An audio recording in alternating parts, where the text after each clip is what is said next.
e Dasa karuna kori.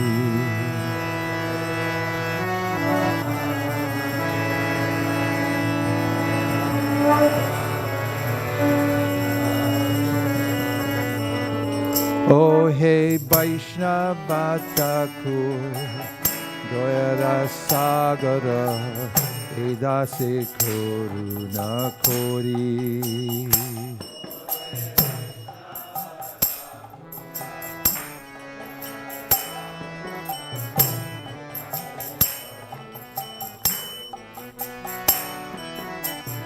Diya parakshaya shodo he amai tomara charana dori.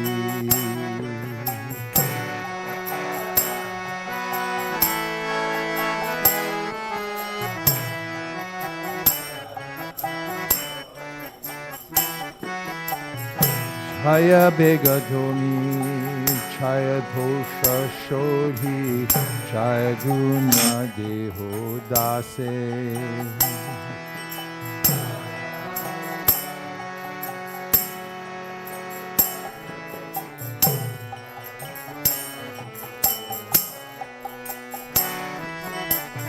Chaya satsanga, deho he amare boshachi shangerashe.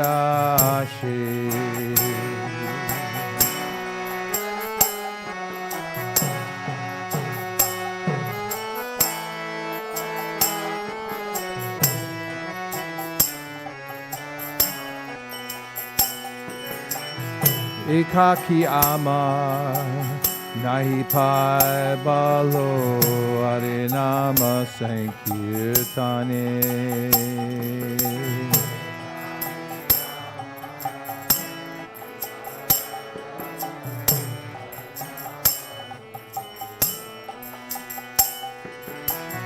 Tumi kripa kori sharabindu diya deho Krishna nama dhane.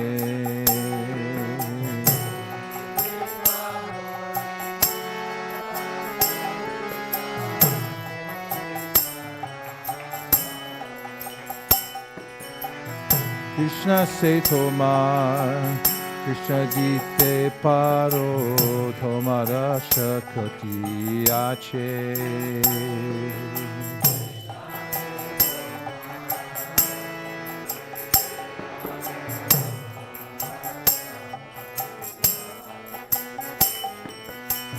Amito Kangava Krishna Krishna boli Daitava pache pache.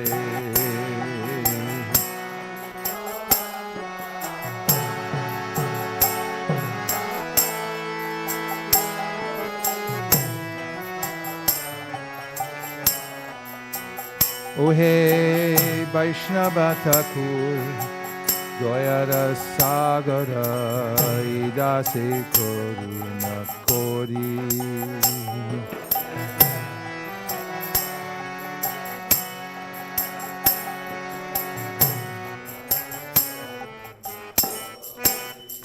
Jai Vaishnav Thakur, Vaishnav Thakur, Vaishnav Thakur, Jaya Vaishnav Thakur.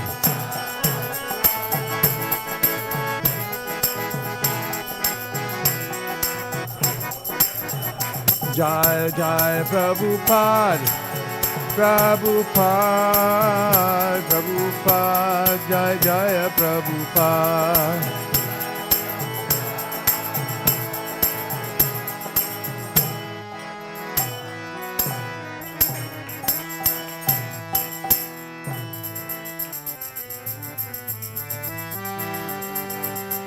Ujjvala Varana Gauravara Deham Vilasita Niravare Baba Videham.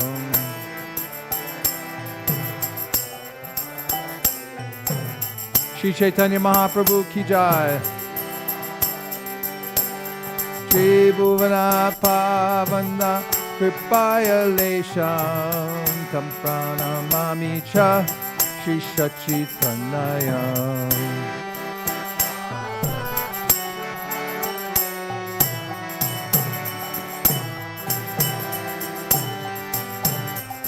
Gadgaram Tara Bhava Vikaram Durjana Tarjana Nada Vishalam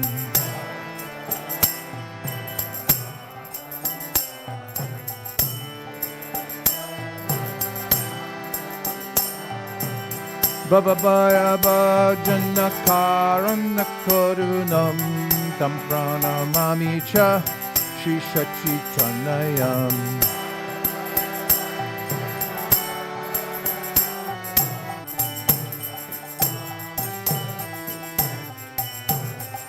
Aranam Bharadara Charuka Pola Indu Vinindita Nakachaya Ruchiram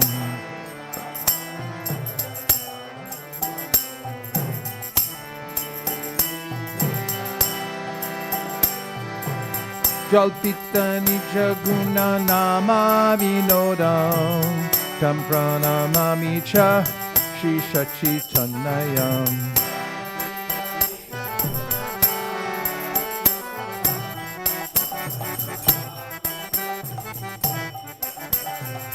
Vigalita Nayana Kamala Jaladaram Bhushana Navarasa Bhava Vikaram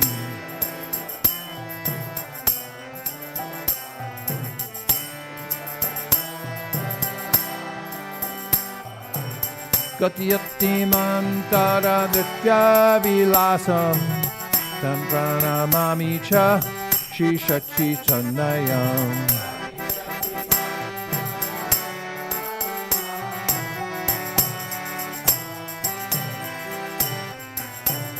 Chanchala Charu Charada Gati Ruchiram Manjira Ranjita Pada Yuga Maduram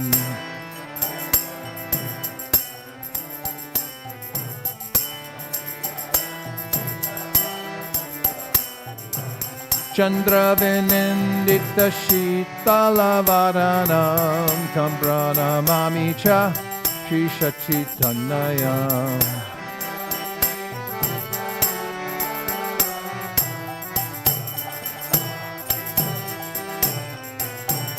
Gita Kati Dora Kamandalu Dandam Divyakalevara Mundita Mundam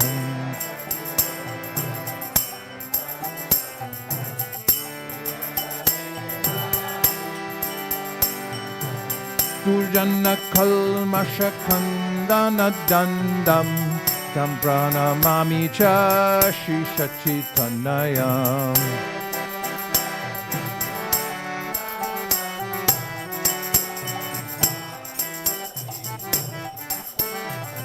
Ushana Burajalakavalitam Kampita Bimdara Vararuchiram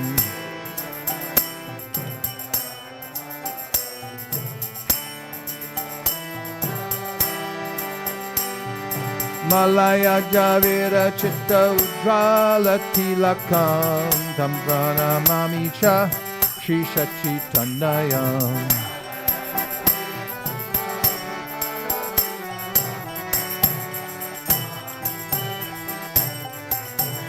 Nindita Aruna Kamala Dalanayanam Adanulam Pitta Shri Bujja Yugalam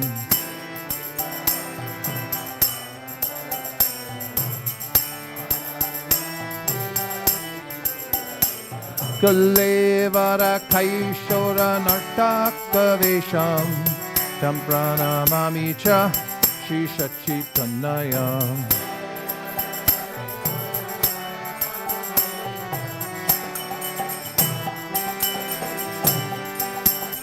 Ujjvala Varana Gauravara Deham Vilasita Niravati Bhava Vijayam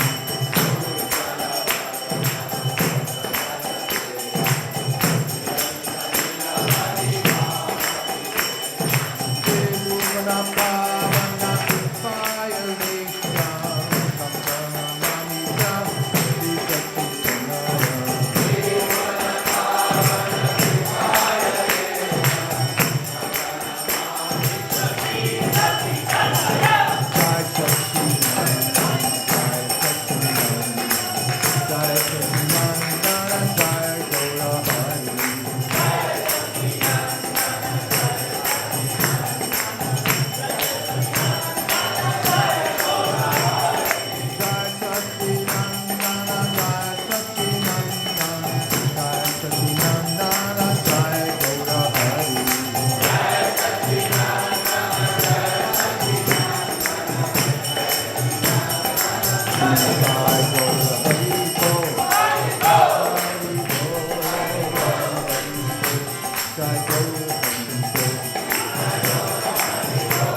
Gaurabari Shesha Alukata Uttajiva Bolo Hari Hari Mukunda Murari Rama Krishna Hare Deva Nrsimha Vamana Shiva Sudana Prajaganandana Shama Purana Katana Kaitava Shatana Jayata Sarati Rama Yashoda Tula Govinda Vrindavana Purana Gopi Priyajana Radhika Ramana Bhuvana Sundara Vara Jana Kapara Makana Tashana Govinda Namasari Prajayana Koma Vrindavana Chittari Ramchitari Yoginda Vandana Srimandananda Prajayana Vayahari Navina Nira Rupa Manohara Mohana Vanshidhari Yashodanandana Kamsanishurana Ekachara Satirati Karangakarana Kasaparayana Vrindavikina Nivasi Mandavardhana Premaniheta Kulashara Jodakama Gopanganaga Sita Vinodana Samasta Gunagana Jamuna Jivana Keliparayana Manasachandra Chakora Nandiyana Javakrishna Chakovastana Manamo Hare Krishna Hare Krishna Krishna Hare Hare Hare Rama Hare Rama Rama Rama Hare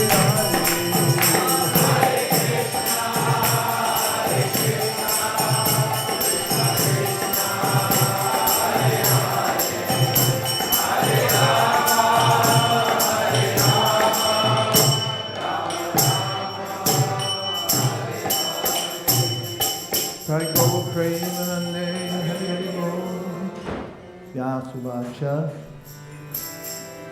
Iti Samprashna Samrishto Vikranambo Maharshini Ati Puja Achastesham Pravatu Upachakrane Sutra Uvacha Yam Pravachantam Anupetam Apeta Krityam Vaipayano Viraha Kartara Ajuhava Putreti Tanmayatayata Ravo Binedus Tam Sarva Bhutaryam Anantosmi Yasvanubhavam Akila Shruti Saramekam Adhyatma Deepam Atitirshatam Tamondam Samsarinam Karunayaha Purana Guyam Tam Vyasa Sunum Upayami Gurum Muninam Narayanam Namaskritya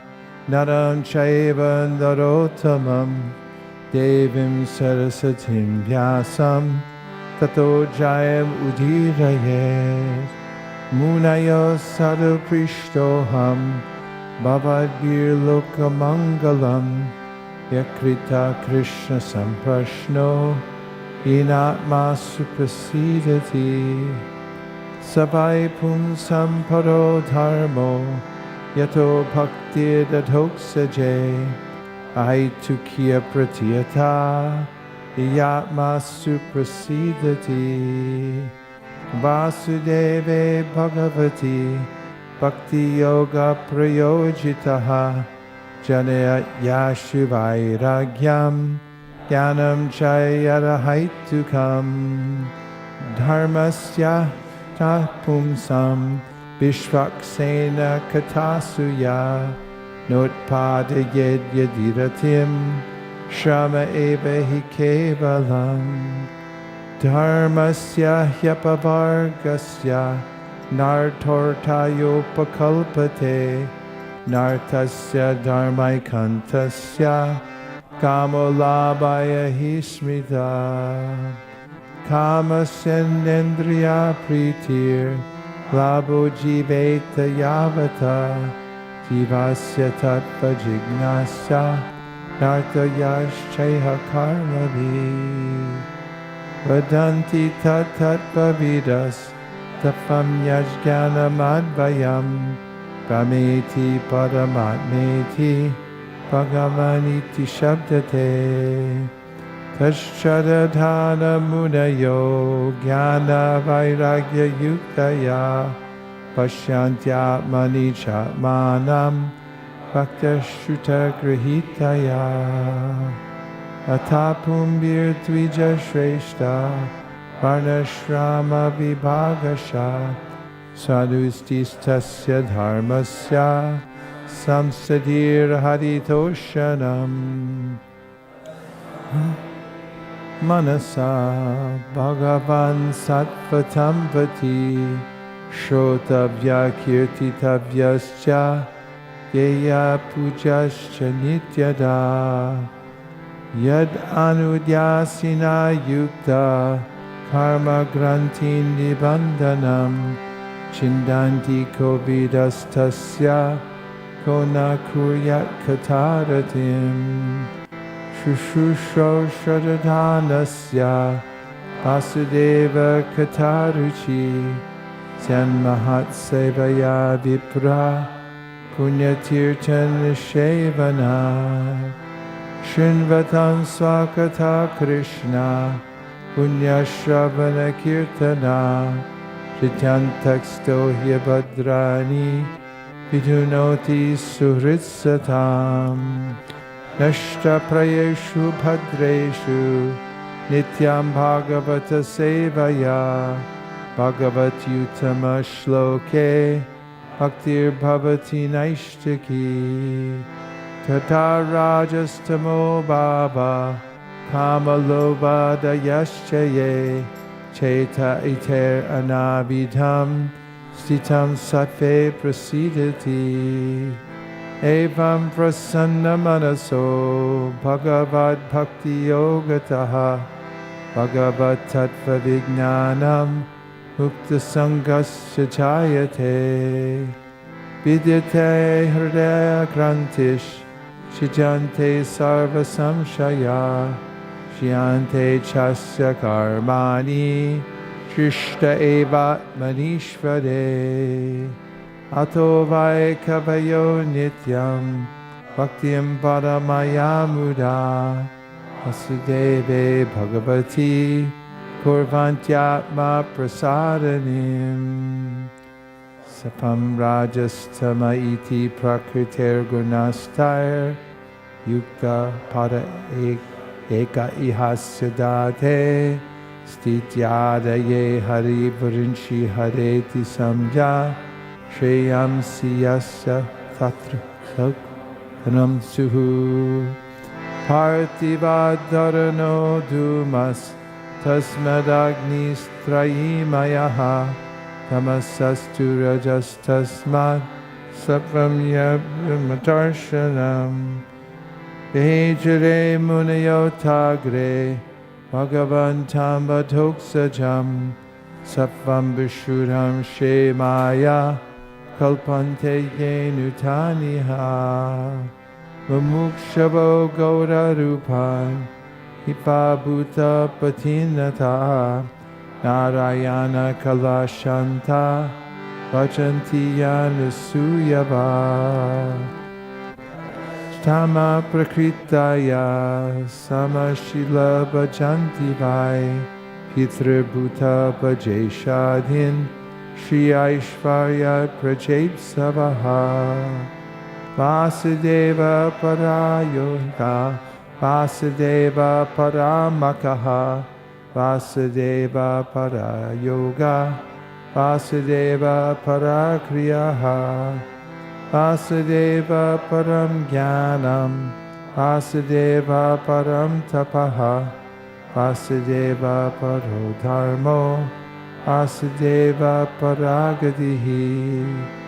Sa evedam sasarjagre Bhagavana mamayaya Sarasadrupaya chaso Gunamaya guno vibhu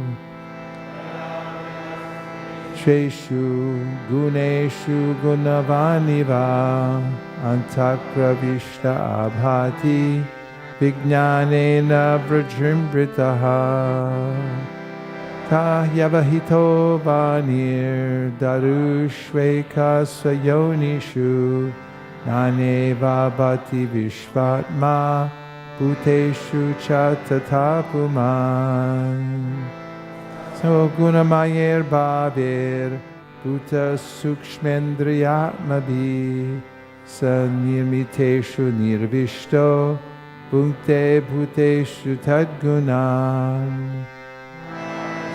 Jesha satvena lokan vai lokabhavana lila vataranurato devatiryandaradishu iti srimad mahapurane padamahansyam samitayam vatamaskande namashyo prakyane Vitiyo Jayaha.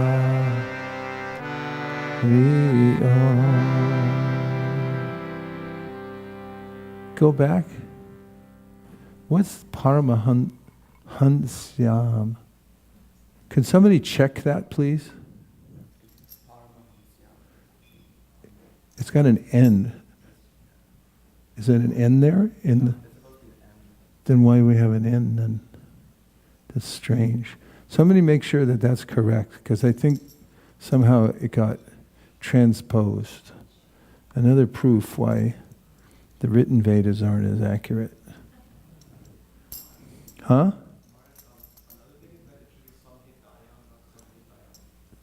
This is terrible. Learning something the wrong way. Yeah. It's all wrong. Thank you. What a travesty. Okay. Ugrashrava, Sutta Goswami, the son of Romaharshan, being fully satisfied by the perfect questions of the Brahmanas, thanked them and thus attempted reply. Srila Sutta Goswami said, "Let me offer my respectful obeisances unto that great sage, Shukadeva Goswami, who can enter the hearts of all. When he went away to take up the renounced order of life, sannyas, leaving home without undergoing reformation by the sacred thread or the ceremonies observed by the higher caste, his father Vyasadeva, fearing separation from him, cried out, 'O my son, indeed only the trees which were absorbed in the same feelings of separation echoed in response to the bereaved father. Let me offer my respectful obeisances unto him, Shuka, the spiritual master of all sages, the son of Vyasadeva, who out of his great compassion for those gross materialists who struggle to cross over the darkest region of material existence, spoke this most confidential supplement to the cream of Vedic knowledge after having personally assimilated it by experience. Before reciting the Srimad Bhagavatam, which is the very means of conquest, one should offer respectful obeisances unto the personality of Godhead, Narayan, unto Narayan Rishi, the supermost human being, unto Mother Saraswati, the goddess of learning, and unto Srila Vyasadeva, the author. O sages, I have been justly questioned by you. Your questions are worthy because they relate to Lord Krishna and so are of relevance to the world's welfare.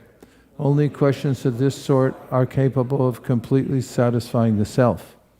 The supreme occupation, dharma, for all humanity is that by which men can attain to loving devotional service unto the transcendent Lord.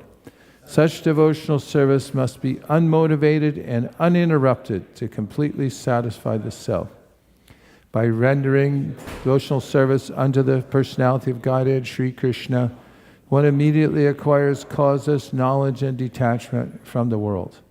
The occupational activities a man performs according to his own position are only so much useless labor if they do not provoke attraction for the message of the personality of Godhead. All occupational engagements are certainly meant for ultimate liberation. They should never be performed for material gain. Furthermore, according to sages, one who is engaged in the ultimate occupational service should never use material gain to cultivate sense gratification. Life's desires should never be directed towards sense gratification. One should desire only a healthy life or self-preservation, since a human being is meant for inquiry about the absolute truth. Nothing else should be the goal of one's works. Learned transcendentalists who know the absolute truth call this non-dual substance Brahman, Paramatma, or Bhagavan. The seriously inquisitive student or sage, well equipped with knowledge and detachment, realizes that absolute truth by rendering devotional service in terms of what he has heard from the Vedanta Shruti.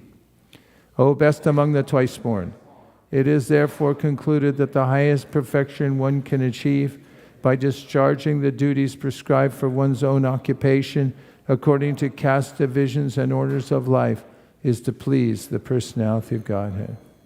Therefore, with one-pointed attention, one should constantly hear about, glorify, remember, and worship the personality of Godhead, who is the protector of the devotees.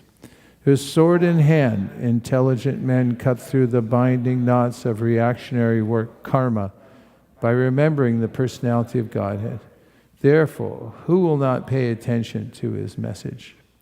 O twice-born sages, by serving those devotees who are completely free from all vice, great service is done. By such service, one gains affinity for hearing the messages of Vasudeva. Sri Krishna, the personality of Godhead, who is the Paramatma, supersoul in everyone's heart, and the benefactor of the truthful devotee, cleanses desire for material enjoyment from the heart of the devotee, who has developed the urge to hear his messages, which are in themselves virtuous when properly heard and chanted. By regular attendance in classes on the Bhagavatam, and by rendering service to the pure devotee, all that is troublesome to the heart is almost completely destroyed, and loving service unto the personality of Godhead, who is praised with transcendental songs, is established as an irrevocable fact. As soon as irrevocable loving service is established in the heart, the effects of nature's modes of passion and ignorance, such as lust, desire, and hankering, disappear from the heart. Then the devotee is established in goodness and becomes completely happy. As established in the mode of unalloyed goodness, the man whose mind has been enlivened by contact with devotional service to the Lord gains positive scientific knowledge of the personality of Godhead in the stage of liberation from all material association. Thus the knot in the heart is pierced, and all misgivings are cut to pieces.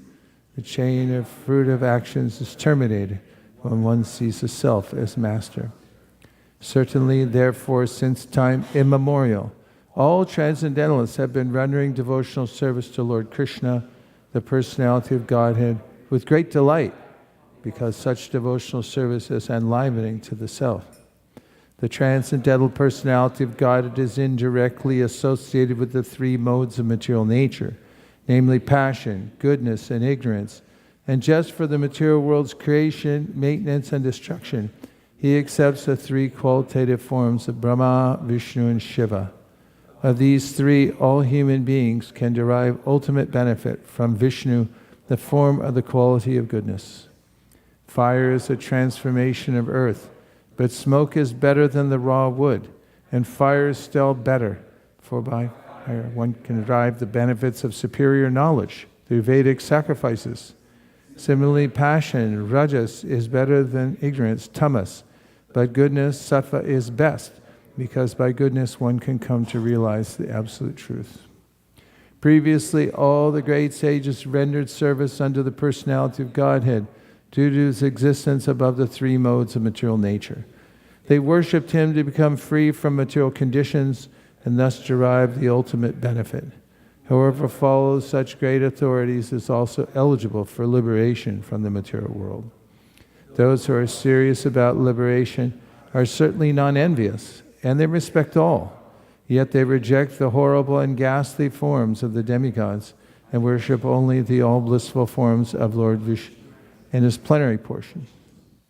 Those who are in the modes of passion and ignorance worship those in the same category, namely the forefathers, other living beings, and the demigods who are in charge of cosmic activities, for they are urged by a desire to materially benefit with women, wealth, power, and progeny. In the revealed scriptures, the ultimate object of knowledge is Sri Krishna, the personality of Godhead. The purpose of performing sacrifices to please him. Yoga is for realizing him. All fruitive activities are ultimately rewarded by him only. He is supreme knowledge, and all severe austerities are performed to know him. Religion, dharma, is rendering loving service unto him. He is the supreme goal of life. In the beginning of material creation, that absolute personality of Godhead, Vasudeva, in his transcendental position, created the energies of cause and effect by his own internal energy. After creating the material substance, the Lord Vasudeva expands himself and enters into it. And although he is within the material modes of nature and appears to be one of the created beings, he is always fully enlightened in his transcendental position. The Lord, as Supersoul, pervades all things, just as fire permeates wood, and so he appears to be of many varieties, though he is the absolute one without a second. The Supersoul enters into the bodies of the created beings who are influenced by the modes of material nature and causes them to enjoy the effects of these modes by the subtle mind. Thus the Lord of the universes maintains all planets inhabited by demigods, men, and lower animals, assuming the rules of incarnations. He performs pastimes to reclaim those in the mode of pure goodness.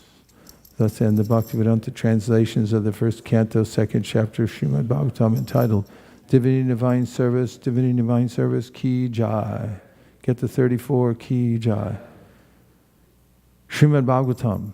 Vanchagoplarishja kripasinabhe vacha patitanam pavanibhyo vaishnavebhyo namo namaha. Hare Krishna, Krishna Krishna, Hare Hare, Hare Rama,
I'll need a first canto, please.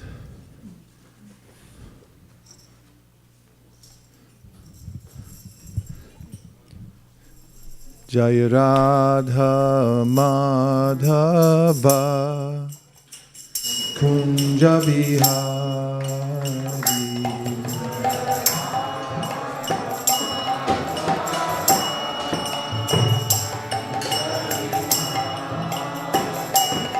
Jaya Radha Madhava Kunja Bihari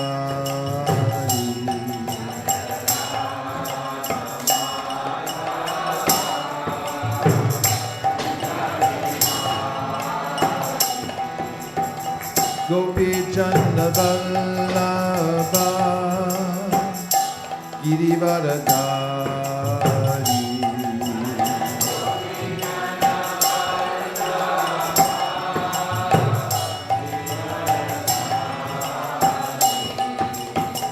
Gopi Chanda Vallabha Girivaradari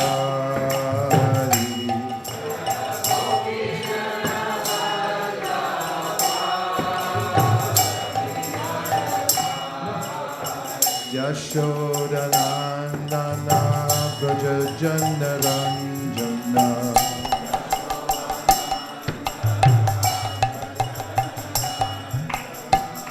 Yashodanandana Vrajajana Ranjana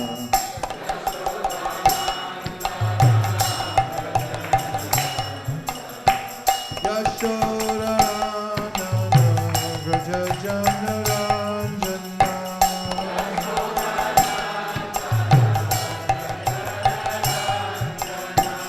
Yashoda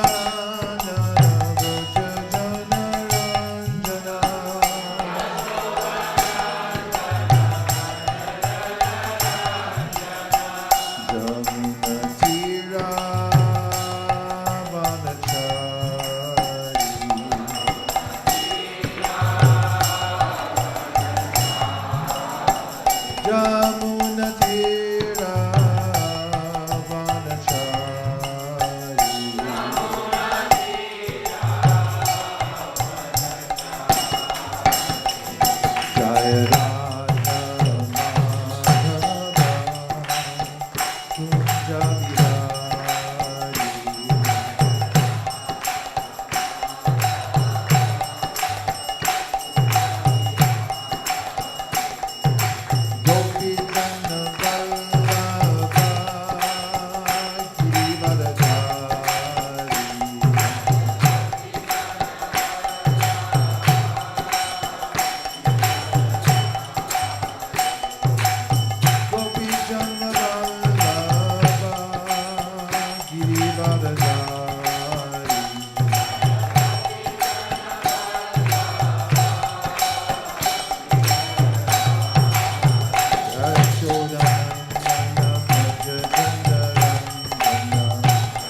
Paramahamsa Parivrajagacharya Stotaras Shishimada Pai Charanada Vinda Bhaktivedanta Swami Maharaj Srila Prabhupada Ki Jai. Jai Om Vishnupad Paramahamsa Parivrajagacharya Stotaras Shishimada Srila Bhakti Siddhanta Saraswati Goswami Maharaj Ki Jai. Ananta Koti Vaishnavi Ki Jai. Namacharya Shri Haridas Thakur Ki Jai. Prem Sagaho Shri Krishna Chaitanya Prabhu Nityananda Sri Advaita Gadadhara Shri Vasari Gaur Bhaktivinoda Ki Jai. Shri Shri Radha Krishna Gokopina Shamakund Radhakund Giri Govardhan Ki Jai. Shri Vrindavan Dham Ki Jai. Shri Mayapur Navadip Dham Ki Jai. Shri Jagannath Puri Dham Ki Jai.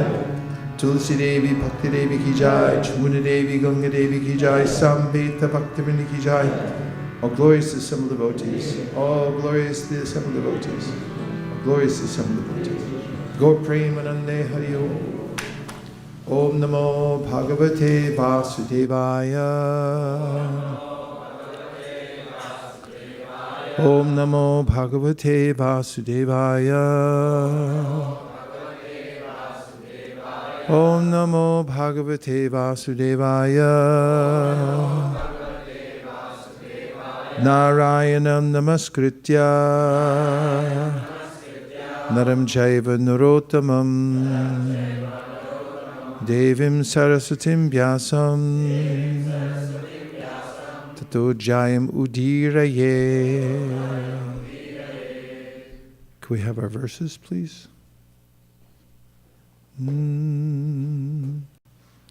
Vagisha yasya vadane lakshmir yasya chabakshasi yasyaste rake sambit tam nishingam mahambaje. I worship Lord Nrsingadev, within whose mouth reside the great masters of eloquence, upon whose chest resides the goddess of fortune, and within whose heart resides the divine potency of consciousness.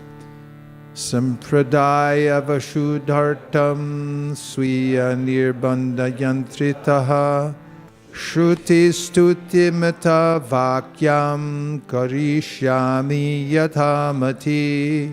Desiring to purify my Sampradaya and being bound by duty, I will briefly comment on the prayers of the personified Vedas to the best of my realization. Srimad Bhagavatam Purvai Sarata Sani Sevitam Maya Tutad Upahrishtam Uchishtam Upachiyate. Inasmuch as Srimad Bhagavatam has already been perfectly honored by my predecessors' explanations, I can only gather together the remnants of what they have honored.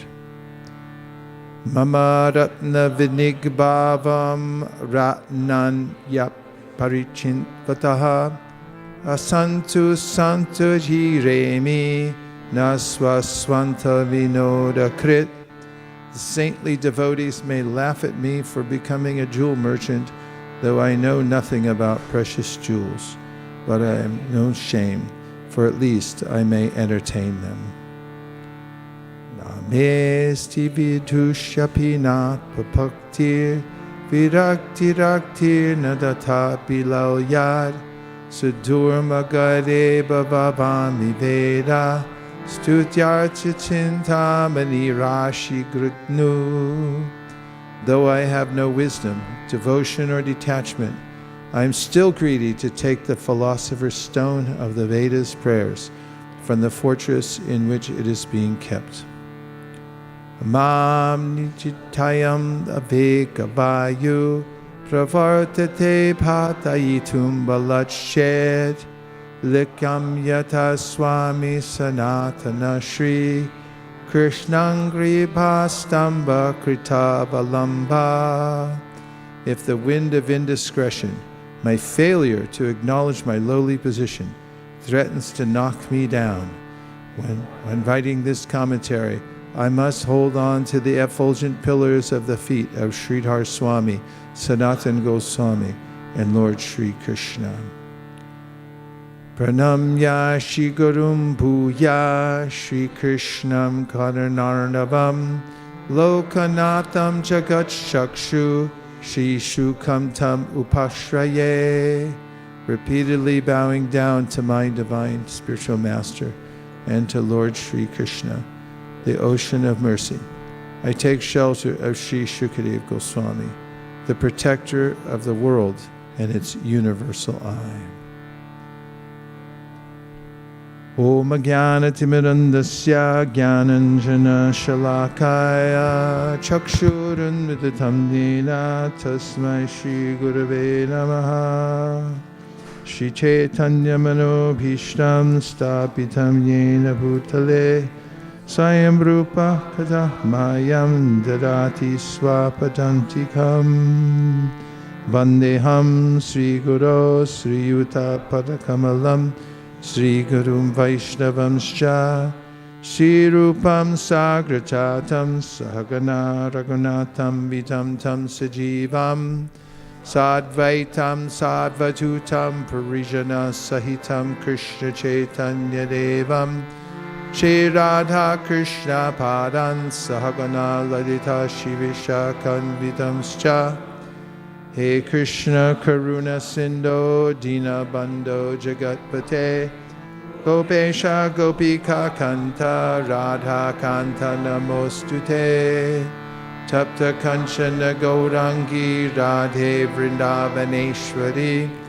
Rishabhanu Sute Devi Pranamami Hari Priye Vansha Kalpatarubhyascha Kripa Sindhubhya Evacha Patitanam Pavanebhyo Vaishnavebhyo Namo Namaha Nitai Namineche Namirhate Shadamulyenam Tite Chere Nitai Namineche Namirhate Shadamulyenam Tite Chere Jaya Shri Krishna Chaitanya Prabhu Nityananda Sri Advaita Gadadhar Shivasari Gaura Bhakta Vrinda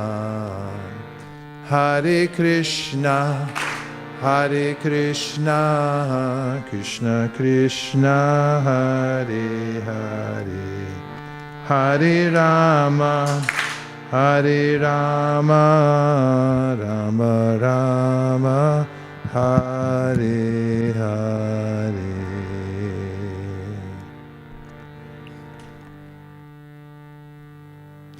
Let's look in Divinity and Divine Service, since we're studying and memorizing this chapter this month, at 1-2-20. Evam prasanna manaso. Evam prasanna manaso bhagavad bhakti yogataha. Bhagavad tattva vijnana mukta sangasya jayate. Evam, thus, prasanna, enlivened, manasa, of the mind, bhagavat bhakti, the devotional service of the Lord, yogataha, by contact of, bhagavat, regarding the personality of Godhead, tattva, knowledge, vijnanam, scientific, mukta, liberated, sangasya, of the association, jayate, becomes effective. This is 1-2-20.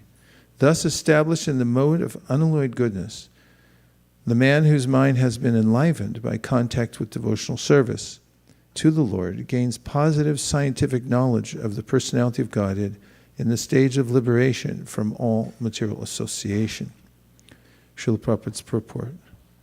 In the Bhagavad Gita 7.3, it is said that out of many thousands of ordinary men, one fortunate man endeavors for perfection in life. Mostly, men are conducted by the modes of passion and ignorance, and thus they are engaged always in lust, desire, and hankerings, ignorance, and sleep. Out of many such man-like animals, there is actually a man who knows the responsibility of human life and thus tries to make life perfect by following the prescribed duties. And out of many thousands of such persons who have thus attained success in human life, one may know scientifically about the personality of Godhead Sri Krishna. In the same Bhagavad Gita 1855, it is also said that scientific knowledge of Sri Krishna is understood only by the process of devotional service, Bhakti Yoga. The very same thing is confirmed here in the above words. No ordinary man, or even one who has attained success in human life, can know scientifically or perfectly the personality of Godhead. Perfection of human life is attained when one can understand that he is not the product of matter, but is in fact spirit. And as soon as one understands that he has nothing to do with matter, he at once ceases his material hankerings and becomes enlivened as a spiritual being.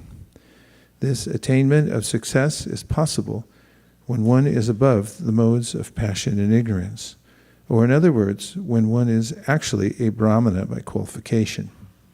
A Brahmana is the symbol of sattva guna, or the mode of goodness, and others who are not in the mode of goodness are either Kshatriyas, Vaishyas, Shudras, or less than Shudras. The Brahminical stage is the highest stage of human life because of its good qualities. So one cannot be a devotee unless one at least qualifies as a Brahmana. The devotee is already a Brahmana by action, but that is not the end of it. As referred to above, such a Brahmana has to become a Vaishnava, in fact, to be actually in the transcendental stage. A pure Vaishnava is a liberated soul and is transcendental even to the position of a Brahmana. In the material stage, even a Brahmana is also a conditioned soul, because although in the Brahminical stage the conception of Brahman or transcendence is realized, scientific knowledge of the Supreme Lord is lacking. One has to surpass the Brahminical stage and reach the Vasudeva stage to understand the personality of Godhead Krishna. The science of the personality of Godhead is the subject matter for study by the postgraduate students in the spiritual line. Foolish men or men with a poor fund of knowledge do not understand the Supreme Lord, and they interpret Krishna according to their respective whims. The fact is, however, that one cannot understand the science of the personality of Godhead unless one is freed from the contamination of the material modes, even up to the stage of a Brahmana. When a qualified Brahmana factually becomes a Vaishnava, in the enlivened state of liberation, he can know what is actually the Supreme Personality of Godhead. So Prabhupada first starts by mentioning that Manushanam sahasreshu kashid yatati siddhaye yatatam api siddhanam kashyan mambeti tatvataha. So tatvataha means to know something with absolute certainty.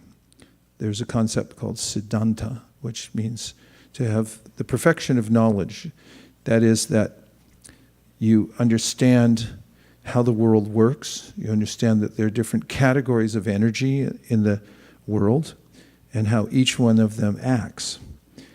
And the devotee who is tattvata, or has come to full knowledge of the personality of Godhead, Krishna says in the Bhagavad Gita, elsewhere, gives his or her whole heart to Krishna, as in Bahunam Janmanam Ante Gyanavam Mam Prapadyate Vasudeva Sarvamiti Sa Mahatma Sudurlabhaha. Krishna says that after a long time being a jnani, or trying to distinguish the difference between matter and spirit in various ways, one comes to know that Krishna is the source of everything. And Krishna says, Aham sarvasya prabhavo matak sarvam pravartite iti matva bhajanti mam buddha bhava samanvita. When one comes to that stage of understanding that Krishna is the source of all energies, and he's controlling all of them, then one feels compelled to give one's full love and attention to Krishna. So that's a rare soul in this world, because of the strong influence of the modes of material nature. One has to have a system to rise above the modes of nature. One has to have knowledge and practice in order to effectively rise above the modes. In the Gita, Krishna says, Daivahi yesha gunamayi mama maya duratyaya mameva ye prapadyante mayam etam tarantite. That this external energy, Maya, although it's the external energy, it's still an emanation from Krishna, and it cannot be overcome by the small parts and parcels of Krishna. Therefore, he says it's difficult to overcome unless one surrenders to Krishna. Surrendering to Krishna is precluded by knowledge that one is part and parcel of Krishna. As Krishna says, the 15th chapter of the Gita, Mamahivamsho jiva loke jiva bhuta sanatana manakshashtanindriyani prakriti-stani karshati. That is, Krishna explains our constitutional position that we're his eternal fragmental parts and parcels. Presently, he says, Karshati are struggling very hard with the six senses, which include the mind in the material nature. Therefore, Manushanam Sahasreshu, there are millions and millions of people, even on this planet currently, billions. Manushanam Sahasreshu Kashid Yatiti Siddhaye. So not many of them try to attain perfection. People are situated in various modes of nature, and most of them are vikarmis. Vikarmis means not only don't they have any idea of what the direction of Shastra means, but they don't follow anything. I should say it the other way around. Not only do they not have that follow anything, they have no idea what to follow. That makes more sense. And therefore, Rupa Goswami says, Karmi bhya parito hare priyataya vyaktim yayur jnaninas, that starting with the karmis are very exalted because they have a sense that there's some direction how to elevate oneself in the world, and therefore they follow Vedic rituals. But above the karmis, they're jnanis who start to become thoughtful and realize that what is the difference between me and the material world. They come to the Upanishadic realization that I'm not my body, I'm something more than that. And then above the Jnanis, Rupa Goswami says there are the Bhaktas. And above the ordinary Bhaktas, there's the Premi Bhaktas, or those who have attained a sense of love for Krishna. And above all the Premi Bhaktas, there's the highest of all, which is Srimati Radharani. So there's a sense of hierarchy.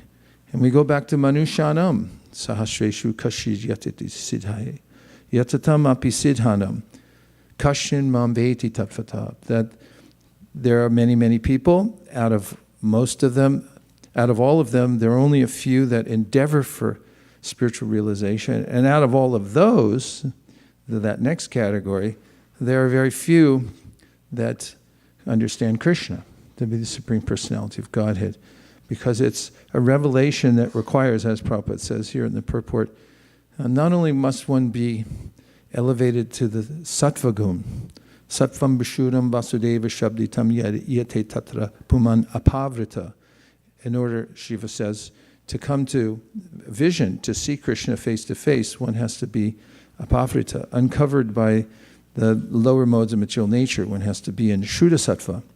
Then one can see Krishna face to face. So that's not ordinary in this world. As I said, you have to have a practice and knowledge and practice to come to that point.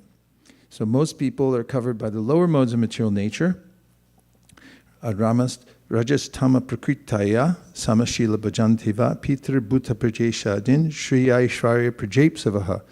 People have a desire, even if they know the Shastra, to be benefited by various material rewards. So they worship devas, and they worship forefathers, and they worship this and that. Everybody worships somebody.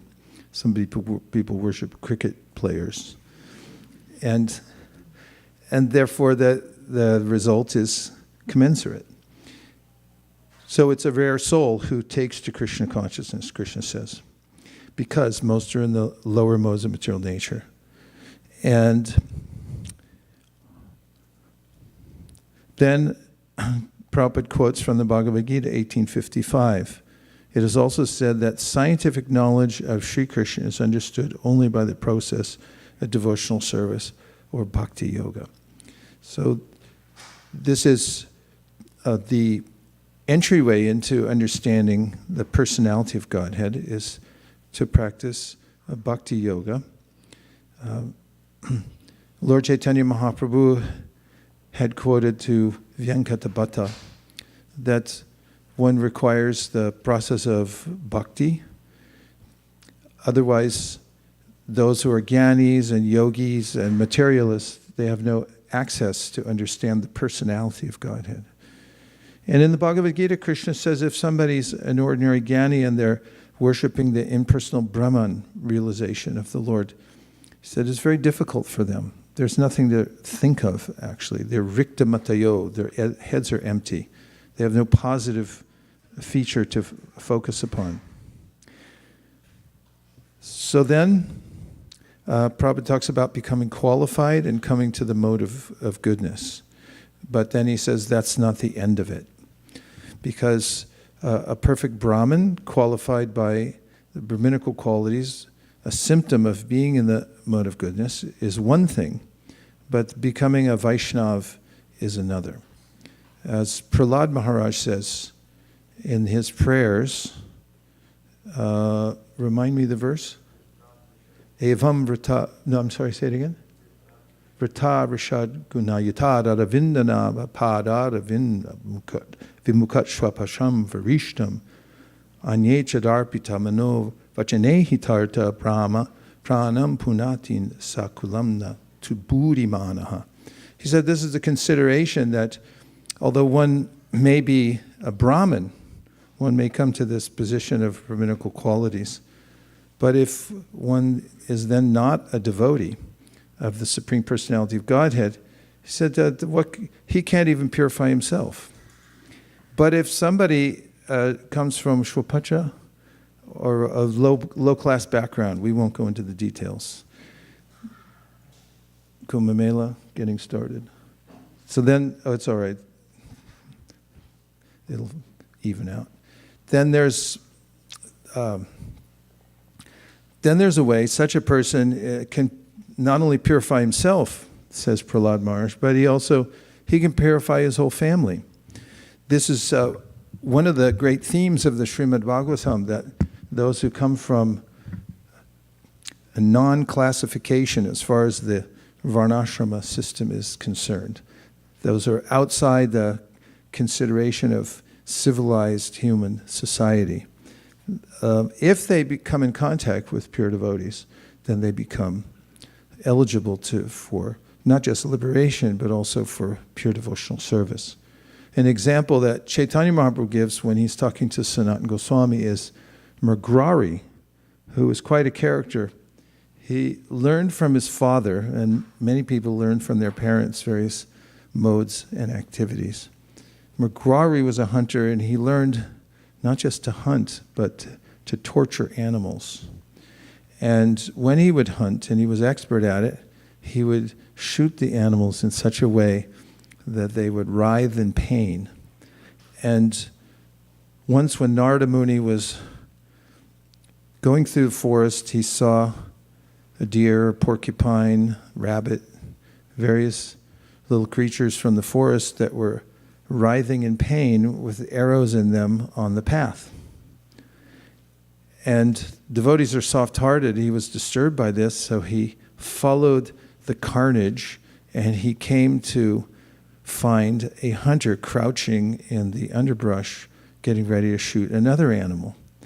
Narada Muni took it upon himself to approach, as many of you might, as you're walking down Haight-Ashbury, and you see somebody doing some kind of inane activity to gratify their senses, a learned activity from their childhood, and then you just say, hey, and they may say, hey, you're interrupting my sense gratification. So Mrgari was in that situation, that he was in the forest and ready to take his next victim when Narada approached, and Mrgari did one of those, what are you doing? Because he was just had the aim on an animal, and then Narada scared it away. He said, why'd you come here? And then he became a little more reverent because he saw this is a great sage. It's obvious when you see Narada Muni that you're in the presence of divinity. And he straightened a little bit, and he said, why have you come here? And Narada said, I came to ask you why you're leaving animals half killed. He said, oh, my father taught me that. He said, half kill them, torture them, and then later on you can collect them. And Narada said, I understand that you're a hunter and therefore it's your livelihood to kill animals, but why make them suffer? Why not just kill them all the way and leave it at that? This shows that there's a way that one must make gradual progress. Sometimes we give an instruction. Sometimes the Shastra or the Acharyas give an instruction for people to take a next step in devotional service. Others may say, well, why are you telling them that? You should tell them the whole thing. It's like, yeah, good luck. You'll be kicked off the next show if you do. And therefore, Narada said, why don't you just kill them all away? That was a big step for Mrgari. And Mrgari said, well, why? And Narada said, because when you make the animals suffer, then your karma is that you'll have to suffer at their hands in the next life. And he was able to give him a vision of this. Mrgari sobered up and he realized, if you've ever had a moment of clarity where you realized, oh, I'm really doing the wrong thing. I'm offending people or I'm offending other living entities. And you think, I won't do that anymore. He had that epiphany and he said, well, what do I do now? How do I get out of this? And Narada said, well, I'll teach you, but you have to do one thing first. You do one thing. And he said, what's that? He said, you first break your bow. And then I'll teach you. And Mrgari gave a rebuttal, and that is, if I break my bow, how am I going to make a living? That's reasonable, right? Anybody else ever said that before in history? How will they get along? But Narada has already given instructions about this. He spoke it to Vyasadeva when he told him how he should present the Srimad Bhagavatam to the world. And as a precursor, he said that Tyaktva swadharmam charanam bhujam harer bhajana pakvota patet tato yadi yatra kwa babhajam abhuda mushakim kovarta apto bhajatam swadharmata. He said, first of all, if people give up their duties, their normal duties that they're endeavoring to take to devotional service sincerely. And we've seen this before. People see what it is and then they think, that's it, I'm going for it. And they try for it and then a year later, 2 years later, whatever, then they say, oh my God, I can't do this. I have to go back to my other thing.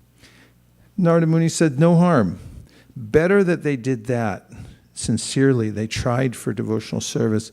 Then they somehow or other stayed in and they moved to the top of their class, 1600 in the SAT, top of the class at whatever university they were, and then they got in the best corporation in the world.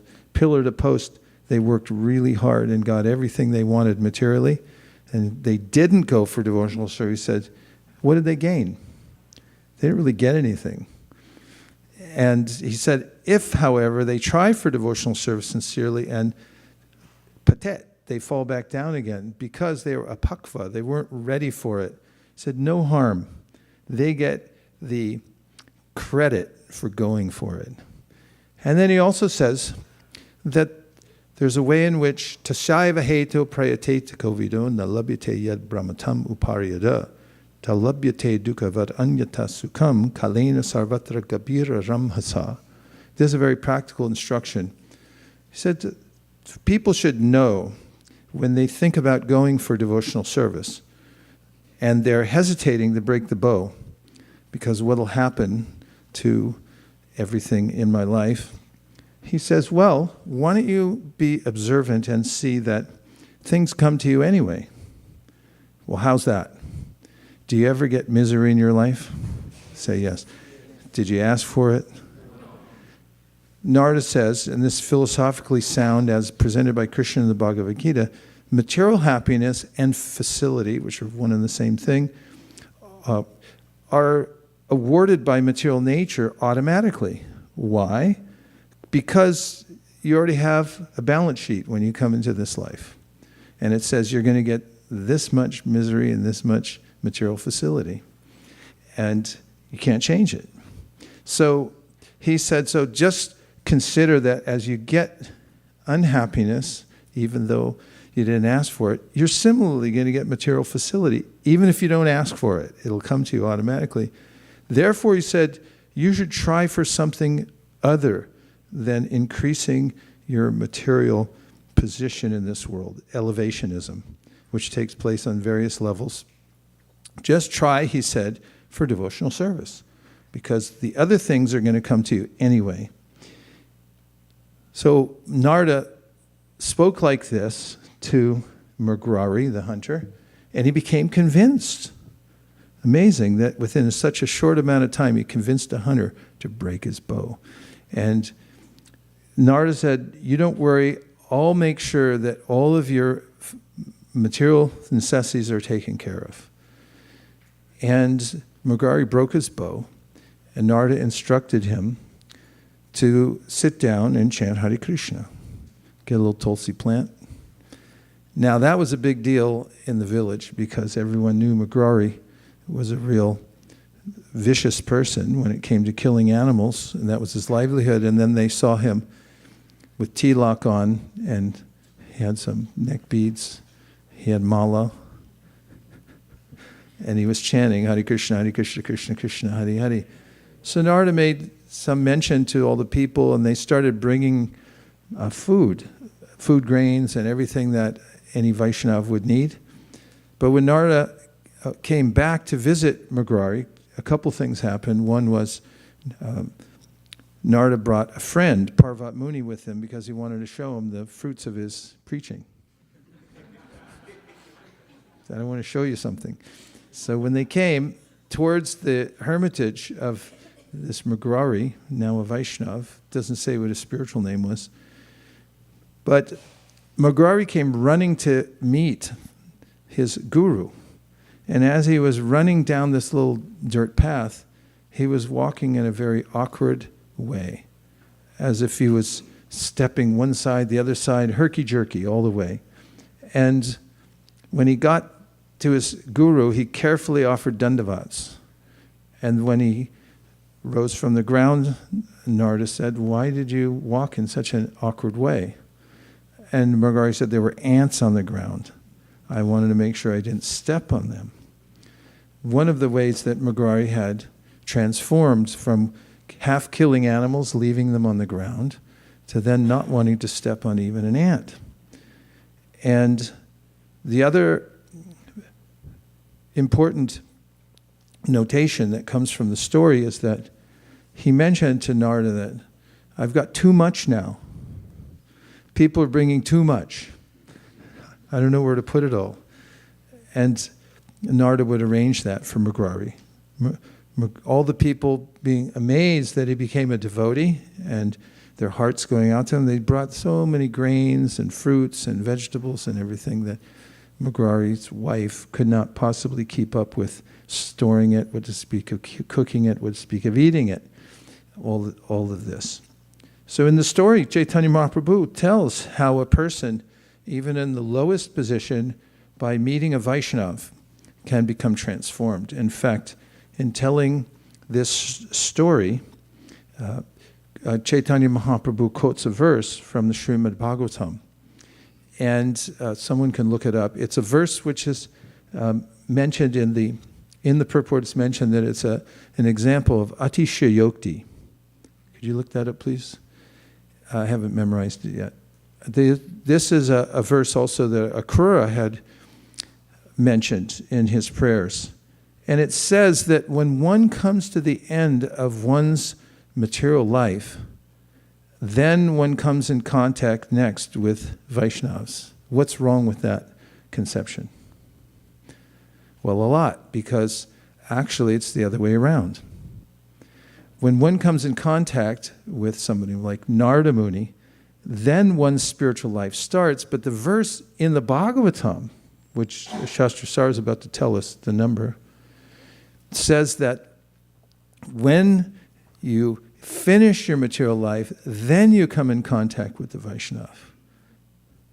Do you realize what's wrong with that verse? How could I say that? What's something wrong with a verse in the Bhagavatam? Well, all the acharyas say, hey, wait a minute, flashing light here. This verse is backwards. And Jiva Goswami says it's backwards for a reason, because of the principle, a well-known principle apparently to great scholars called Atishayokti. And Atishayokti is a way of emphasizing how powerful a cause is by telling what the effect is first. In other words, the effect is so swift that when you mention it, you say, this happened and that was the cause afterwards. Just to emphasize how powerful the cause is, you put the effect first. That's called Atishayokti. And we know here, Evam Prasanna Manaso Bhagavad Bhakti Yoga Taha. This happens for those who take to devotional service. They become happy, says Rupa Goswami in the Bhakti Rasamrita Sindhu, when he mentions the 5 features of pure devotional service. The 5 features of pure devotional service are that one first becomes freed from distress.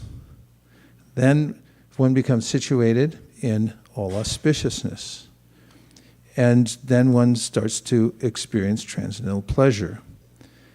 And then he says that this devotional service is very rarely achieved. It's also for those who take to the passive devotional service, they deride even the conception of liberation. And finally, he says as the 6th, that this kind of approach to Krishna, this devotional service, following the footsteps of the Vaishnavas, is the only way to attain Krishna. That's the verse number, please.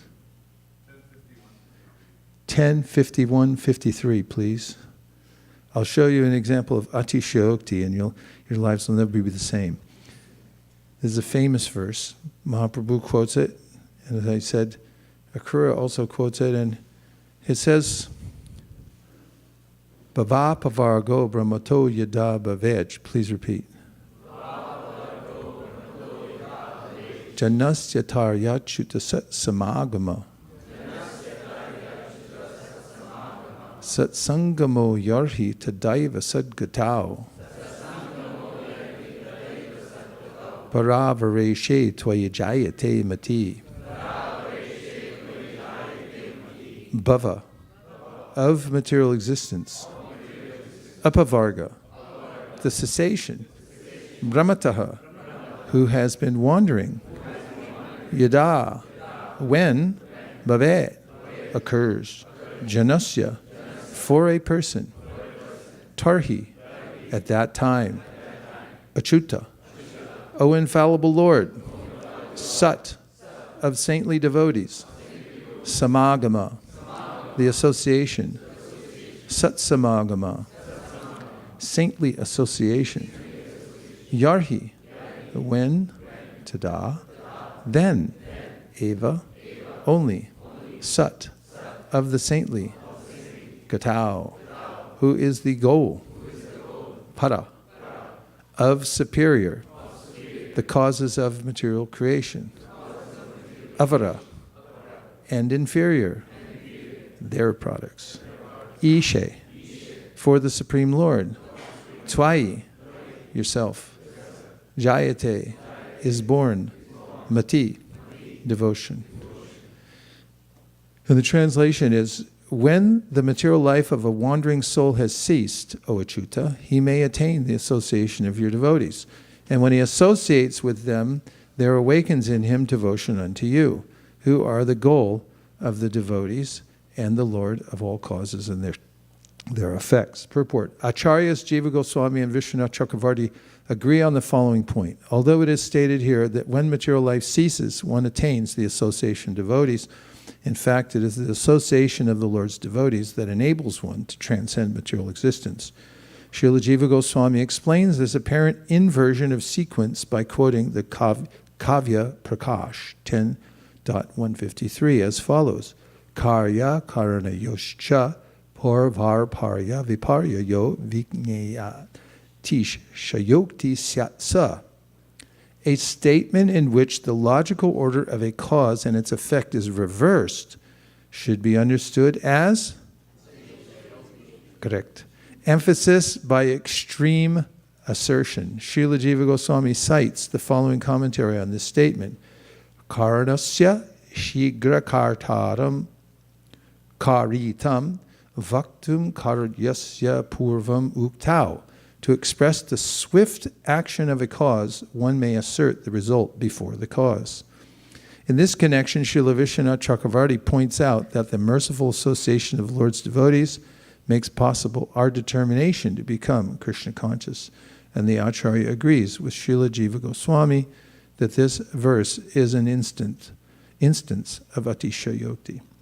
So we'll notice that the sequence of verses that have led up to Evam Prasanna Manaso start with the instruction by Sutta Goswami, Shushru Shro Sharadhanasya, Vasudeva Katharushi, Syan Mahat Seveya Vipra Punya Tirtha Nishevana. That when one serves great souls, as Mrgari served Narada, then great service is done. This is the best kind of service. There's lots of service in the world, but there's only one service that's called Mahat Seva, and that's service to the great souls. By that kind of service, one comes to have an affinity, funny way of saying it, one develops an affinity for hearing about Krishna, which is the beginning of devotional service, as we hear in the next verse, Shrinvatam Swakata Krishna. So, devotional service is not ordinary, and as mentioned in the last part of the purport, if one is in the Brahminical stage or is aware of Brahman or even aware I'm not my body, this is not sufficient. One has to have association with pure devotees of the Lord and hear the topics of Krishna from them. Otherwise, as we hear in the 5th chapter of the Bhagavatam from Narada Muni, he says that Nashobhate jnanam alam niranjanam. Naishkarmyam apyachuta bhava varjitam nashobhate jnanam alam niranjanam. Kutakpuna shashvara bhadram ishvarena charpitam karma yadapyakaranam. He says here that you may take to self-realization, you may be absorbed in Brahman. You may have Brahminical qualities even and be averse to touching anything in the material world. You may have learned your lesson in that way after many, many births and deaths and be a jnani. But that's not very nice. Nashobhate jnanam alam niranjanam. It doesn't thrill anybody. It's not beautiful at all. Shobhate. He says, Naishkarmyam apyachuta bhava varjitam. What's missing? Achuta bhava. You have to have this feeling from the heart of being attracted to the Vaishnavas, that you want to go home with them, or they want to take them to your home. Where are they? I'm going there. I'll be there. I'll run, not walk. I just want to sit there and listen. I just want to sit there and watch them speak about Krishna and hear this. This is the beginning of spiritual life. And Naishkarmyam apyachuta bhava varjitam, from the hearts of Vaishnavas who have this sentiment for Krishna. They love the Dham. They want to be there.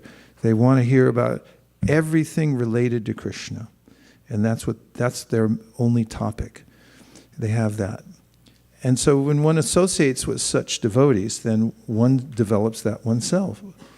And so if you don't have that, Naishkarmyam apyachuta bhava varjitam, that shobhate jnanam alam niranjanam, kutakmana shashvara bhadramita. He said, what to speak of those who are just taking the material world as the all-in-all. My only goal is the S&P 500, the Dow Jones, the cricket game, the what's for dinner, all this kind of stuff. You may win on that level. You may have, all cars are cars. Some of them have different emblems on them, and then it's like, oh, I feel so exhilarated because mine has a different emblem on it. He says, this is just sheer foolishness. What to speak of people like that? He said they're just wasting their time completely. Kutakpuna shashvara bhadramishvare. It's abhadram. It's completely inauspicious. You're not doing anything to help yourself here.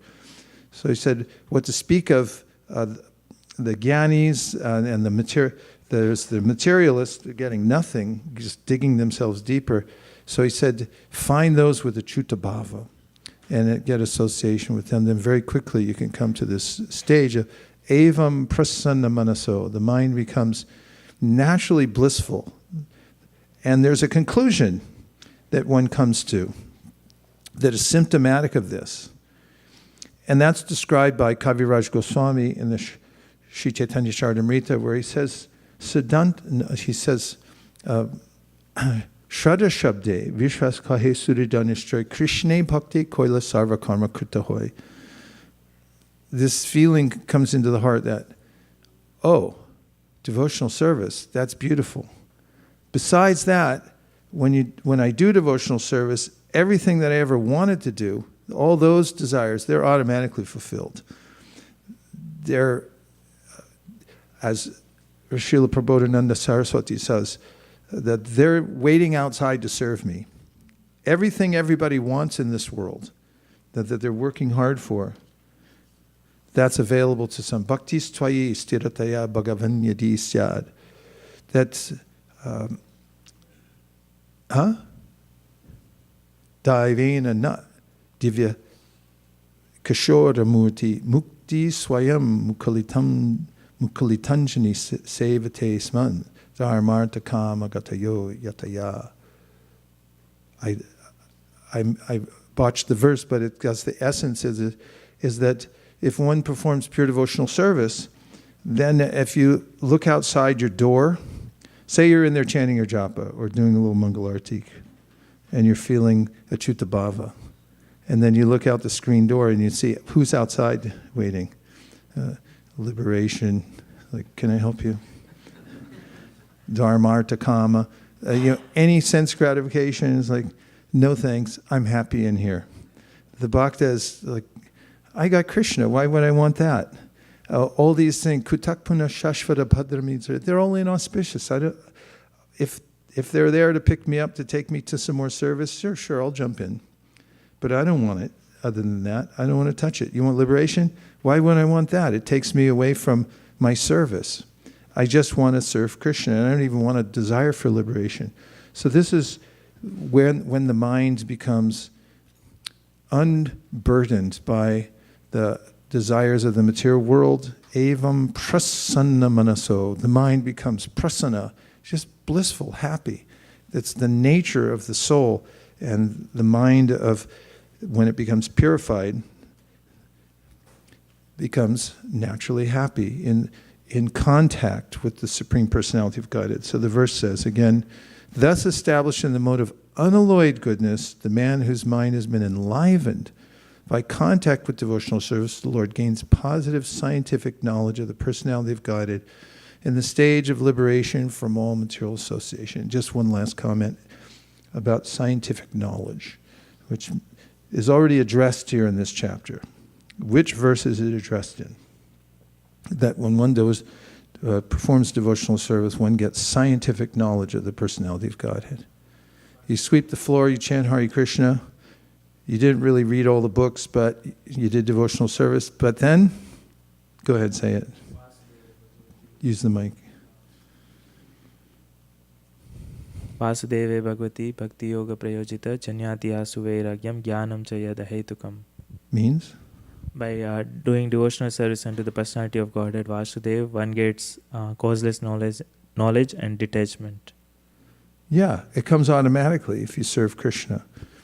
Knowledge and detachment comes flooding into the heart of such a person. Okay, now we'll acknowledge everyone online. Thank you very much for joining us. Thank you for driving all the way in from various places to come to the live studio here. And it's been a nice darshan today, unusual. We get to be with Krishna right here in the temple room. Came down a few steps and hear Bhagavatam. Let's have just a few questions in order to stimulate the conversation or try to go deeper into a different area. I have a reflection. this verse when we were talking about Vasudevi Bhagavati, that the karmis and jnanis, you mentioned that the highest is the Bhakti Yoga. I was thinking many times I have heard that no amount of scholarship, or beauty, or fame can take us to Krishna. It can take us till the door of Krishna, but the door is locked from inside, and only Krishna can open it. And that is only possible if we have bhakti. So it's very important that we focus on our bhakti rather than focusing on scholarship, and all those will come when we do bhakti, when we do selfless service.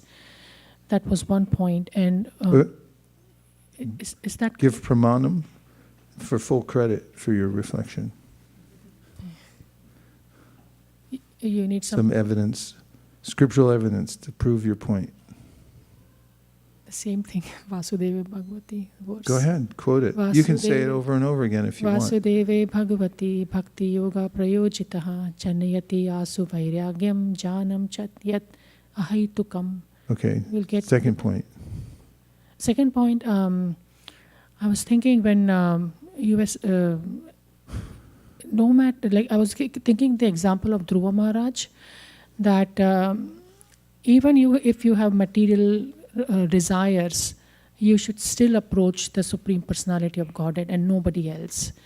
Because when we do that, that word that you were saying, the opposite, like whether you have, when you lose material desires, then you get devotees, or when you get devotees and lose material desires.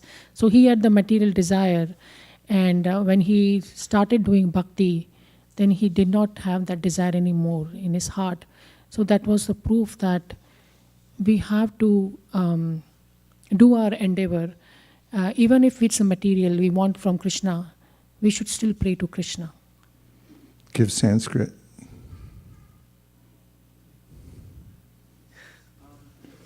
Call a friend. Don't tell her the whole thing. Tell her one word. One word only. I don't know the memories. Okay. Akama, sarvakamova, mokshakama udaradi, tivrena, bhakti yogena, yajeta purushampara, Shukadev, right? You know about that verse? Akama, sarvakama, vait ties up what you're saying. Akama means that you don't have any desires. Sarvakama means that I want everything. Mokshakama, I just want out. Tivrena bhakti yogena. From all situations, Tivrena bhakti yogena, the way that one will come to the perfection of life is to continue with Tivrena bhakti, very intense bhakti yoga. So this is the suggestion of Shukadev Goswami. He says, whatever situation you're in now, keep doing it. Thank you. Good reflections. Next. Yes.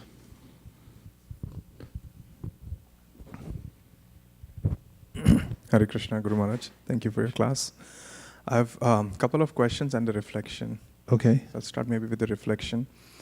I was thinking about the story of Mrgari and connecting it to the idea of process of transformation, how does transformation happen? And having done coaching and therapy and all kinds of things to overcome addictions and different things, I was realizing that, well, first thing was that sometimes addictions are considered as something dangerous, but it could be as simple as addiction to certain emotions and thoughts, and how this process applies, and how Mrgari was in his element of hunting, and then an external factor comes in and makes him realize, and you said that he had a moment of realization and reflection that, oh, this is what I'm engaged in, this is what I'm doing. And in the 12-step program, they say, if you spot it, you got it. And so the idea that Mrgari immediately noticed, and then he realized that he was able to transform that. And then he accepted the mercy of his spiritual master. And then he followed through. And then when the time came to give up that addiction, to break that bow, he still had a hesitation that what will my life look like? What's going to happen? And then he followed through. He had the trust. And then because of the trust, towards the end, as you mentioned, that his wife was surprised with all the good things that were coming into their life. So the chasm that was there in front of him, that how would my life look like when I give this up? However, it just completely transformed. So this process of transformation is so universal, and I've heard this story of Mrgari, but never saw it from the lens of the process of transformation. So that was my reflection. And I have two questions. Question one is, in the beginning of one of the verses, Shukdev Goswami is described as the protector of the universal I. I don't know what that means, or what does the universal I mean? Or, Which verse is that? one of the verses that we were looking at in the beginning. Anyone know the We can look reference? at it. Yeah, so it says, Vishwanath Chakravarti Thakur describes Shukdev Goswami, right? Oh, you mean one of the In the prayers. invocation? Yeah, invocation prayers. And what does he say? Oh, protector of the universal I, or something like that, yeah. He's referring to Shukadev and the other previous acharyas, protector of the universal I, in the sense that they're guarding the process of bhakti. This is what the great acharyas do. Their commentaries, as is mentioned, just in a very practical way. Radhika Raman Prabhu was saying that much of the Mahabharata has been interpolated, but then people say, well, what about Bhagavad Gita? That's part of the Mahabharata. They say, not Bhagavad Gita. Why? Because the acharyas have been watching it so carefully over millennia. It's the same, nothing changed. And because they give their commentary on it again and again and again, and therefore it's preserved. But then there's another level, and that is that Sri Chaitanya Mahaprabhu, once in the association of Vallabha, or when Vallabha came to associate with the devotees and to see Sri Chaitanya Mahaprabhu, one day he made a proclamation, and that is that I have some commentary on the Bhagavatam, and it's better than Sridhar Swami. And all the devotees are like, ugh, that was cringeworthy. They all cringed. And then Mahaprabhu said that the Sridhar Swami is our Swami. And if somebody claims to be better than the Swami, then they're not chaste. He said more than that, but I'll leave it at that. So there's a way that the acharyas who give commentary on the Bhagavatam, they're very careful to maintain chastity to the previous acharyas. Probably gives a practical example about how if you go to the top of a mango tree and you're passing down a ripe mango, it goes hand to hand to hand to hand, so it comes down unbroken. And he also gives, in the first canto, 4th chapter, commentary to the first verse. That's 141 in the purport. He says that one must give explanations of the Bhagavatam, and one must not try to screw out any new meaning. That is, the acharyas, our previous acharyas, have already given the meaning behind it. So one shouldn't try to give a new meaning. However, one should comment on what they've said, but do it in such a way that people in the modern audience can understand it. Prabhupada changed some of the terminologies, like he said, the Supreme Personality of Godhead, and as Radhika Raman Prabhu pointed out, that's brilliant. That takes everything that Jiva Goswami said about Bhagavan, and he quoted, if you'll remember, the longest verse any of us have ever heard. There are no breaks. It's actually one word all the way through about Bhagavan. It takes about 5 minutes to say and describes it. But he said it's all subsumed in the phrase, the Supreme Personality of Godhead. What's more, in Prabhupada commenting on the verse from the 2nd canto of the Bhagavatam that ends in the word anamapakai, by intuition, by hypothesis, he then says that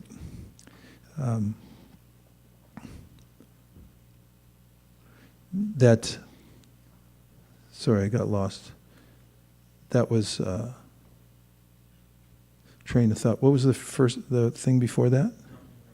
Huh? Oh, no new meanings, yeah. Yeah, I forgot the part about that purport. It'll come back to me. So the point is that one must, not screw out any new meaning. So there's a way in which, he says realization means that one is able to say, because Anumapakai verse. Prabhupada uses the terminology, instead of super soul, he says the super self. Who's ever said that before? He would think of ways to present in English what it means originally. It doesn't change the meaning, it's the same thing. Super soul, Paramatma, super self. And people can understand Superman, like super self. Okay, yeah, we'll use that, and that explains the concept, so it's nothing new. So this is, he says, called realization, to be able to present like that.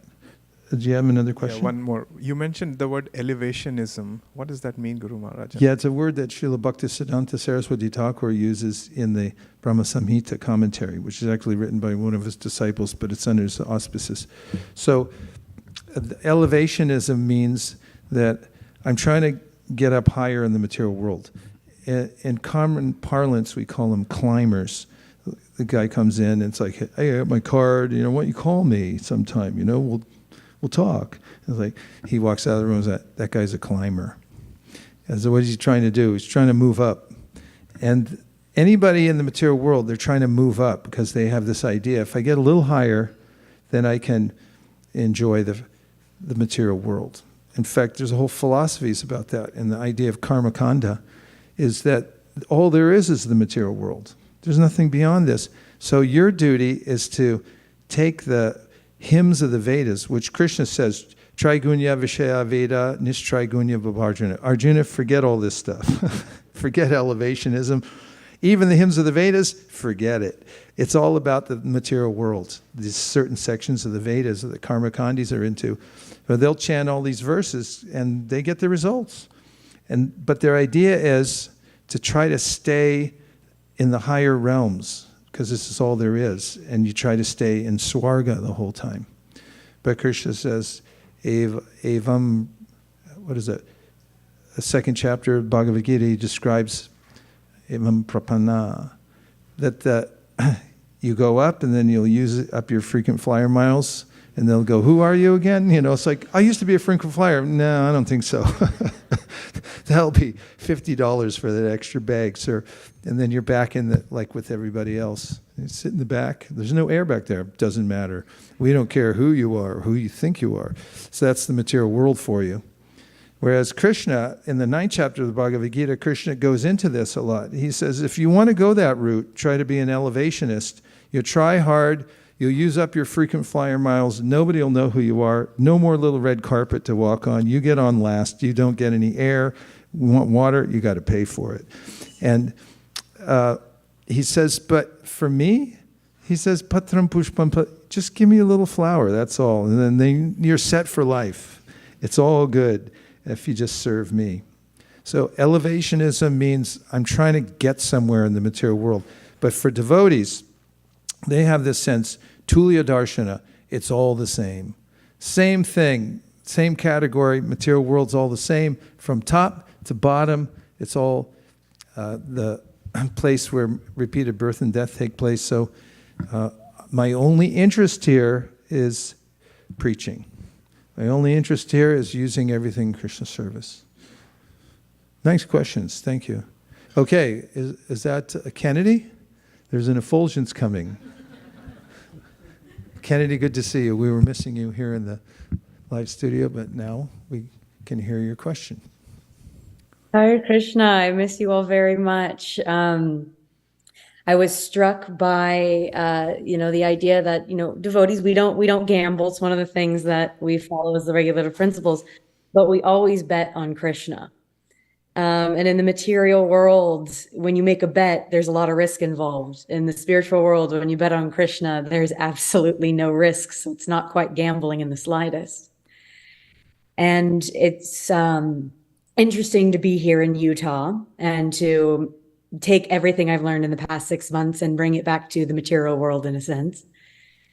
And what it's led me to is many moments where I can either let go a little bit and step into the family business here, so to speak, or I can double down. And quite fortunately, in the material world, originally I was quite the gambler. And so my instinct is to double down, only now I'm betting on something much more worthwhile. Haribo.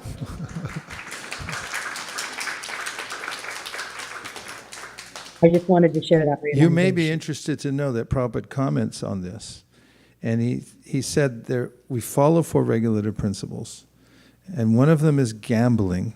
He said to overcome the urge to gamble, he said, surrender to Krishna.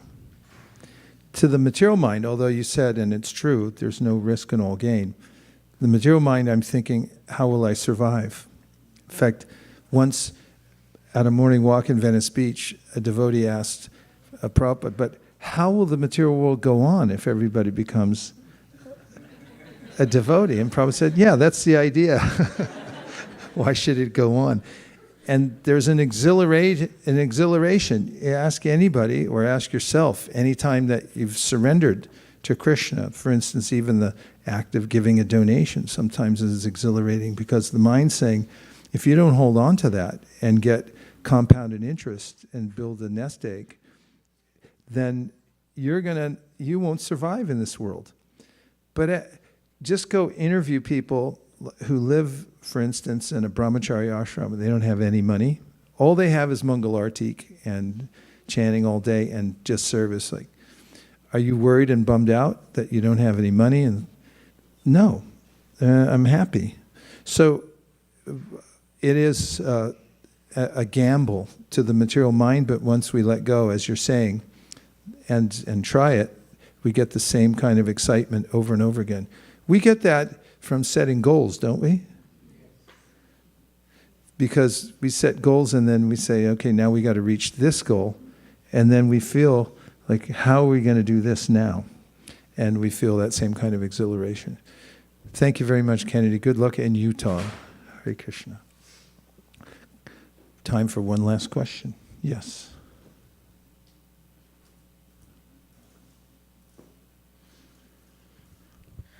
Thank you, Guru Maharaj, for this wonderful class. So I was reading yesterday about Narada got cursed by Daksha, and in that also it was said that there was one phrase where it says, Narad Muni, whose merciful glance never goes in vain. So it was really stuck, and here also Mrgari's story that, he told him and he became devotee. So how can I follow in his footsteps? And like it looks like that preaching or going out, and it depends on one's purity or devotional service also. So how can I follow in footsteps of Narad Muni? And it would be amazing that we give one book out and he become a devotee, every book out, and they all become devotees. Well, I hate to be the one that have to break it to you, but you're already doing it. You're going out, and because of your sincerity, you're meeting people and they're coming directly to Krishna consciousness. So, not to burst your bubble, and you should always try for it, but you're right on the front line of the Sankirtan movement, meeting people, enthusing them, bringing them so they can meet the devotees, so they can read the books and so forth.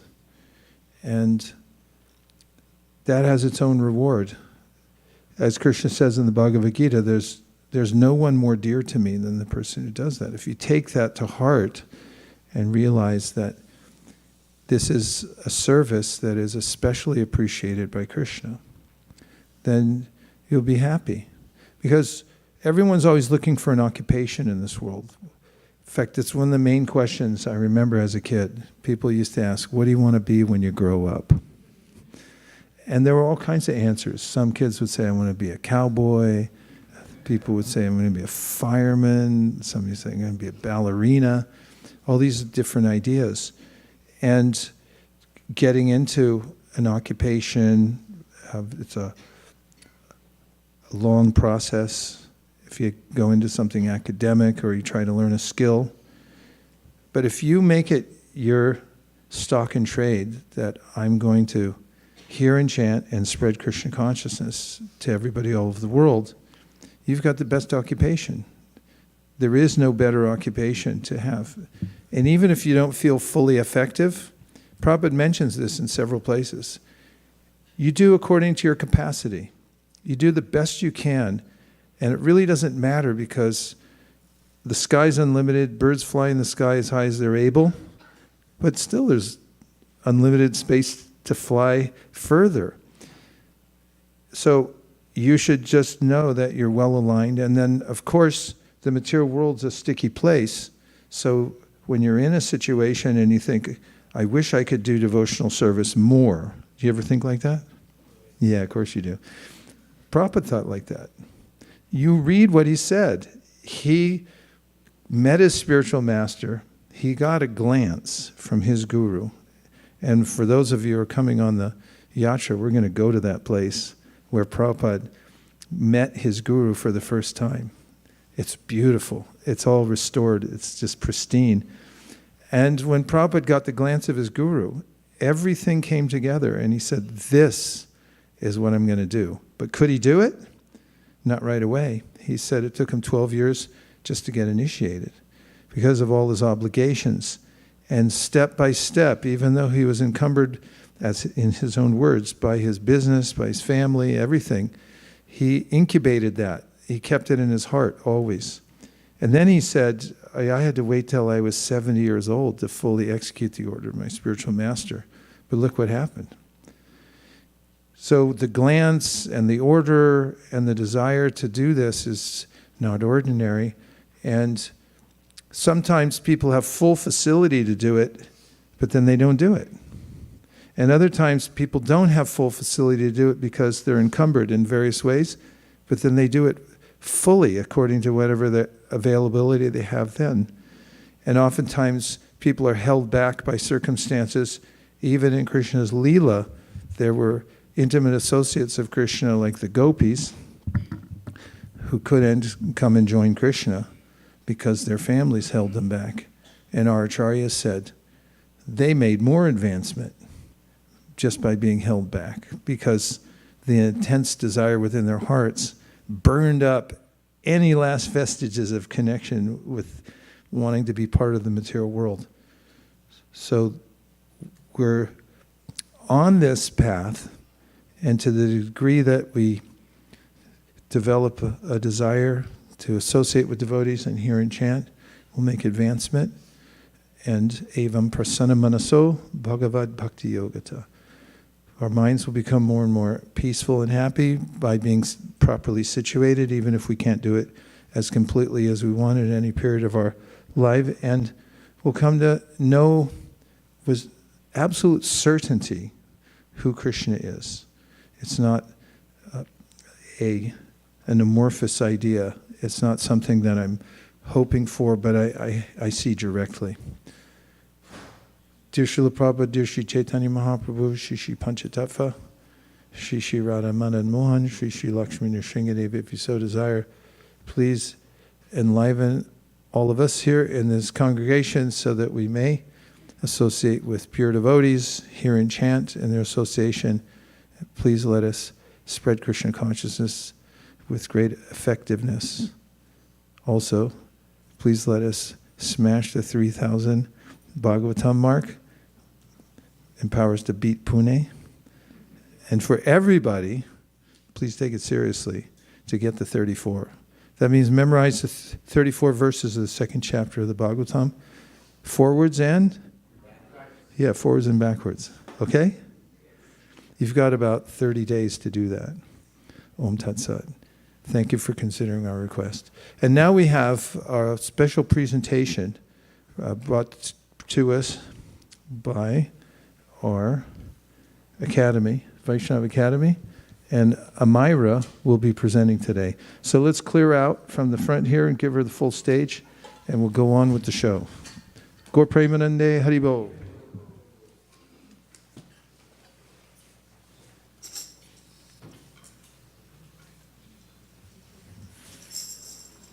His Grace Vaisesika Maharaj ki jai, Srila Prabhupada ki jai.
Thank you all so much.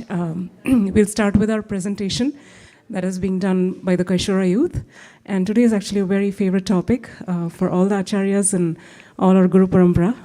Can God be not God? So with that, I'll let Amira share her realizations. Thank you.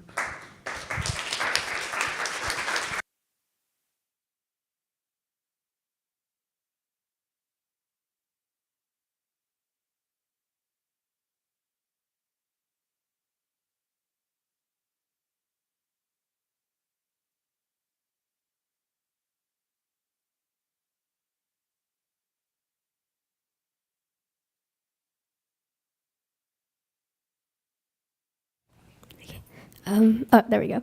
Hare Krishna, everybody. My name is Amira Mittal. I am 12 years old, and I am participating in the Kaishora class. So today, I'm going to talk to you about a very interesting topic. Can God be not God? Yes, you heard that right. Can God be not God? Krishna is the Supreme Personality of Godhead. Krishna can choose to be whatever he wants. So by saying Krishna can't be not God is limiting him. And Krishna's unlimited.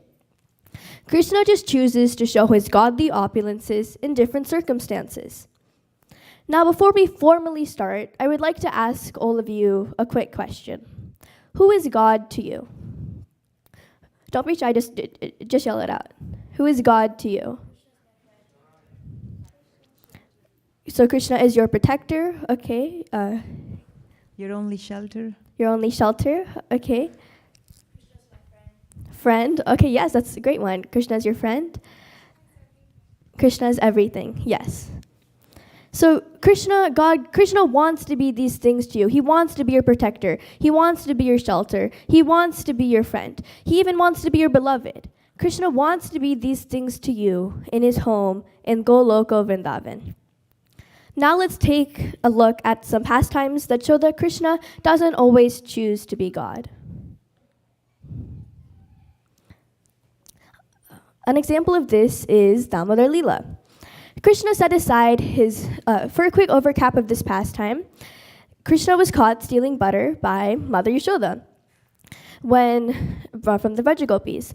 When they started chasing each other around the courtyard, Krishna looked back over his shoulder and saw that Mother Yashoda was determined to catch Krishna, but was obviously fatigued.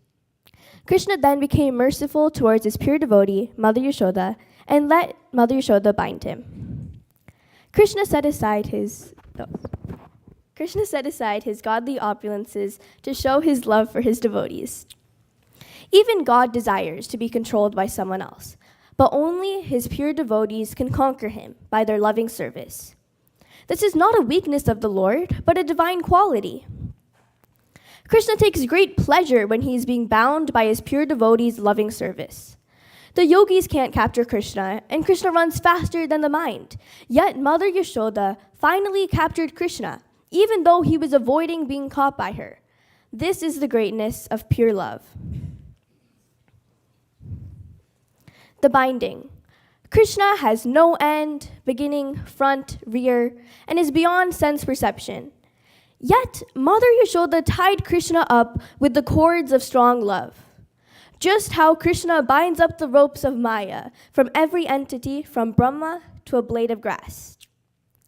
Krishna has a power called Satya Sankalpa Sakti. That is his power to fulfill his every desire.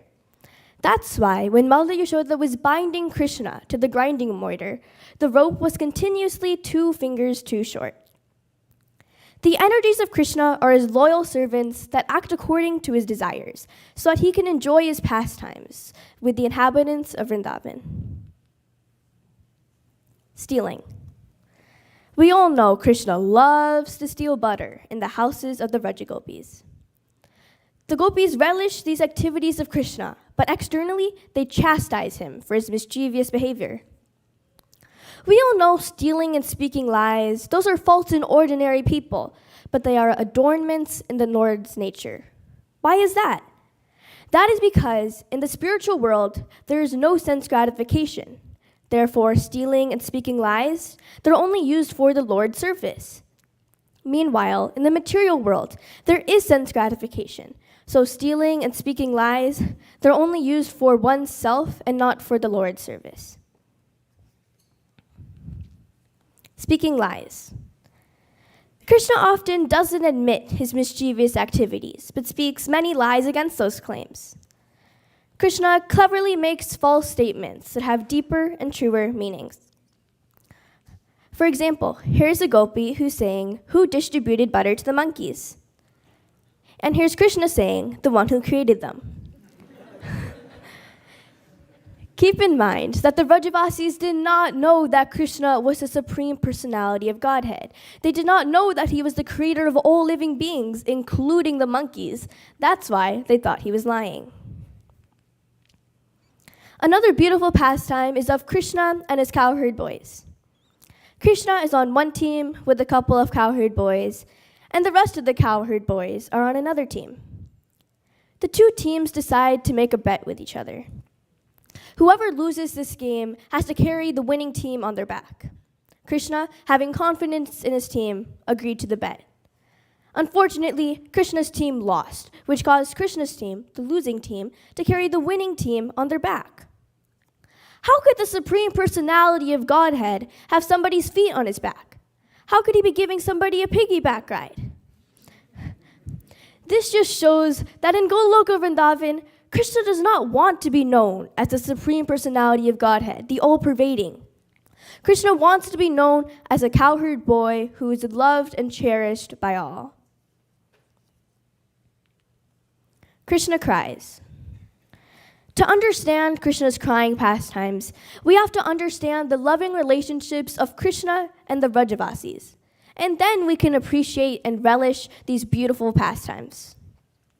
An example of this is with Krishna's great childhood friend, Sudama. Once they stopped conversing for a very, very, very long period of time, like many, many years, once they embraced again, Krishna was shedding tears of ecstasy when he embraced his dear friend Sudama again. Contradiction in his qualities. Another beautiful pastime is of Trinivarta, the wind demon. For a quick overcap of this pastime, Trinivarta, the wind demon, he came on Kamsa's orders to come and kill Krishna. When Trinivarta spotted Krishna, Krishna decided to be as light as a feather, so Trinivarta would have no trouble lifting Krishna at all. Once Trinivarta and Krishna, once they reached a certain height, Krishna decided to be as heavy as a mountain peak, which caused Trinivarta to come crashing down, hitting his body on a boulder and breaking all his limbs in his body. By performing such enchanting pastimes, Krishna is pleasing his devotees. And as we all know, mercy and kindness are Krishna's best quality. For example, Krishna lets his devotees take control of him. Like in the Damodar Leela, as we said before, Krishna let Mother Yashoda bind him to a grinding mortar because Mother Yashoda was showing her motherly affection towards Krishna. Love. To love and be loved. That is the need and nature of every person, even God. Krishna loves each and every soul who is part of him, and he desires that every soul also loves him. But only his unalloyed devotees completely realize their relationship with God. Conclusion. Krishna can and cannot be God whenever he desires. By saying Krishna can't be not God is limiting him, and Krishna is unlimited. Krishna just chooses to be God and not God so we can perform pastimes to please his devotees. And as we said before, Krishna lets his devotees take control of him. Everybody in the audience here is a professional at something, whether it be a doctor, a lawyer, a dentist, and of course, IT professionals. We all know who they are. Do you want to be a doctor or a lawyer when you get home to your family? No. You want to be a father or a mother to your children, a daughter or son to your parents, a friend to friends, and a beloved to a spouse. That's how Krishna allows himself to be at his home, and he wants us to come there too, to enjoy with him. Now, if you all will look at the back of the temple room, there are two beautiful pictures that represent this. One is the picture in the middle. That is of Krishna in Dwarka, where he is being fanned by his pure devotees, and his pure devotees are loving him in the mood of them knowing that he is the Supreme Personality of Godhead. That is Krishna at work. And then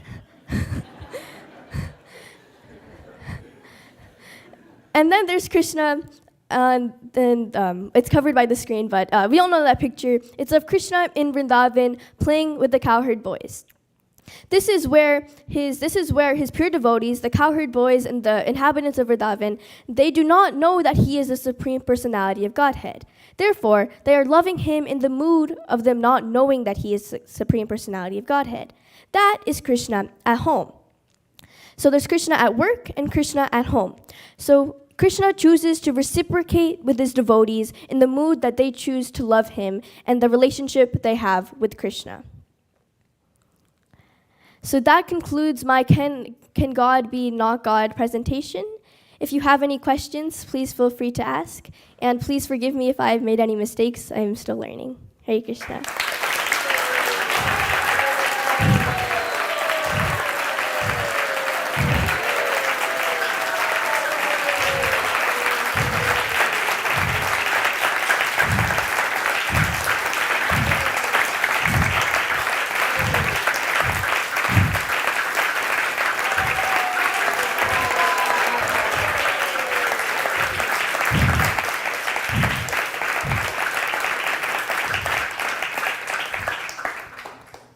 Myra, you're hired.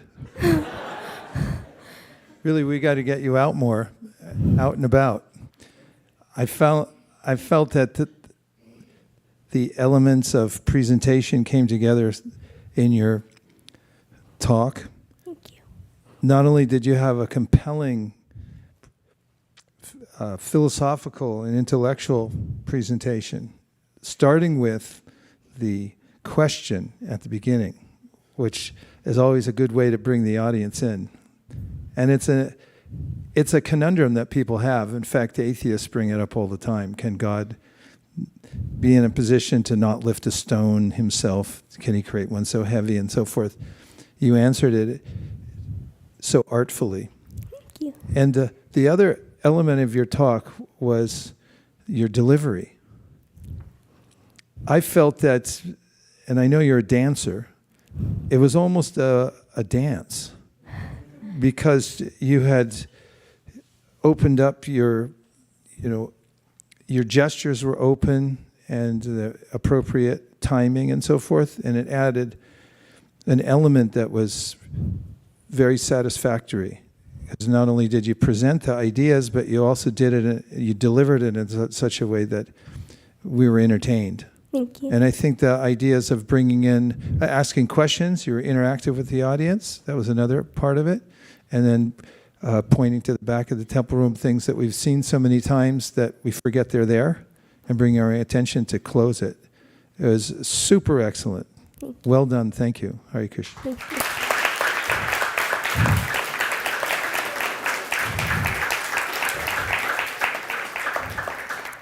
We have a question here.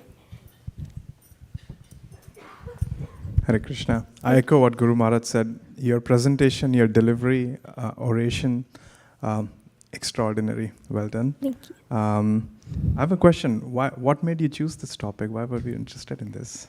Well, this topic, can God be not God? When I first looked at it, I was extremely confused when I first looked at it. So I'm not gonna lie, I was confused. Because when you hear first, can God be not God? It took like a couple times to reread it to actually get into my head. And then I realized that this is actually a very interesting topic, because I've heard people in my school say, oh, can God be not God? Oh, what is this topic? So I've thought that this was a very interesting topic, and that if I presented it, then I would also learn more about it. So yes, that's why I chose this topic. Thank you. I doubt that you're 12 years old. Thank you. Oh, there's a... There.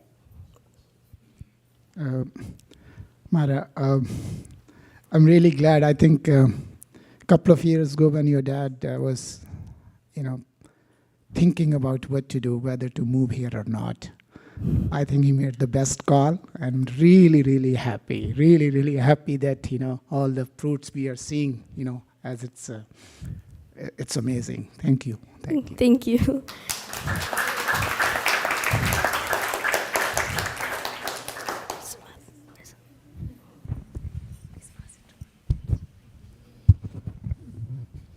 Hare Krishna. Hare Krishna. God bless you. Thank you. I just curious, how do you connect to God? As a friend, as a parent, or whatever? So at this point in time, I am not at this level where I still think of him as the Supreme Personality of Godhead. But hopefully in the future, Krishna can show me more about himself, so where I can be in a closer relationship with him.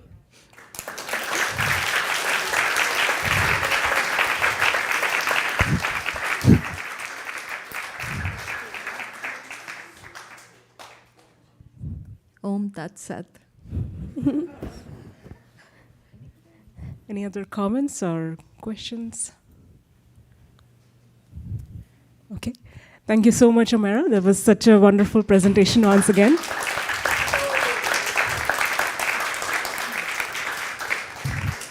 And I'd also want to share that Amara's mother, Deepali Mataji, is joining me in teaching Kaishora this year.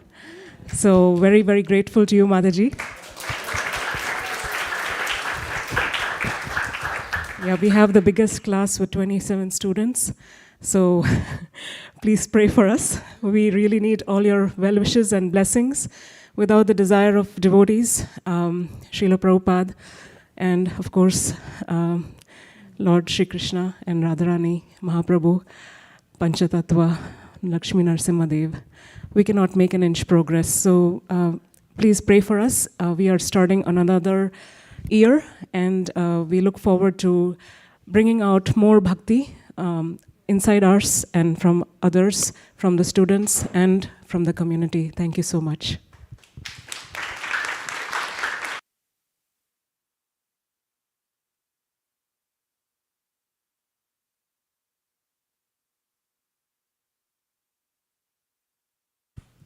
Now we have just a couple minutes for announcements. So if Bhakti community is ready, you can make your brief announcements.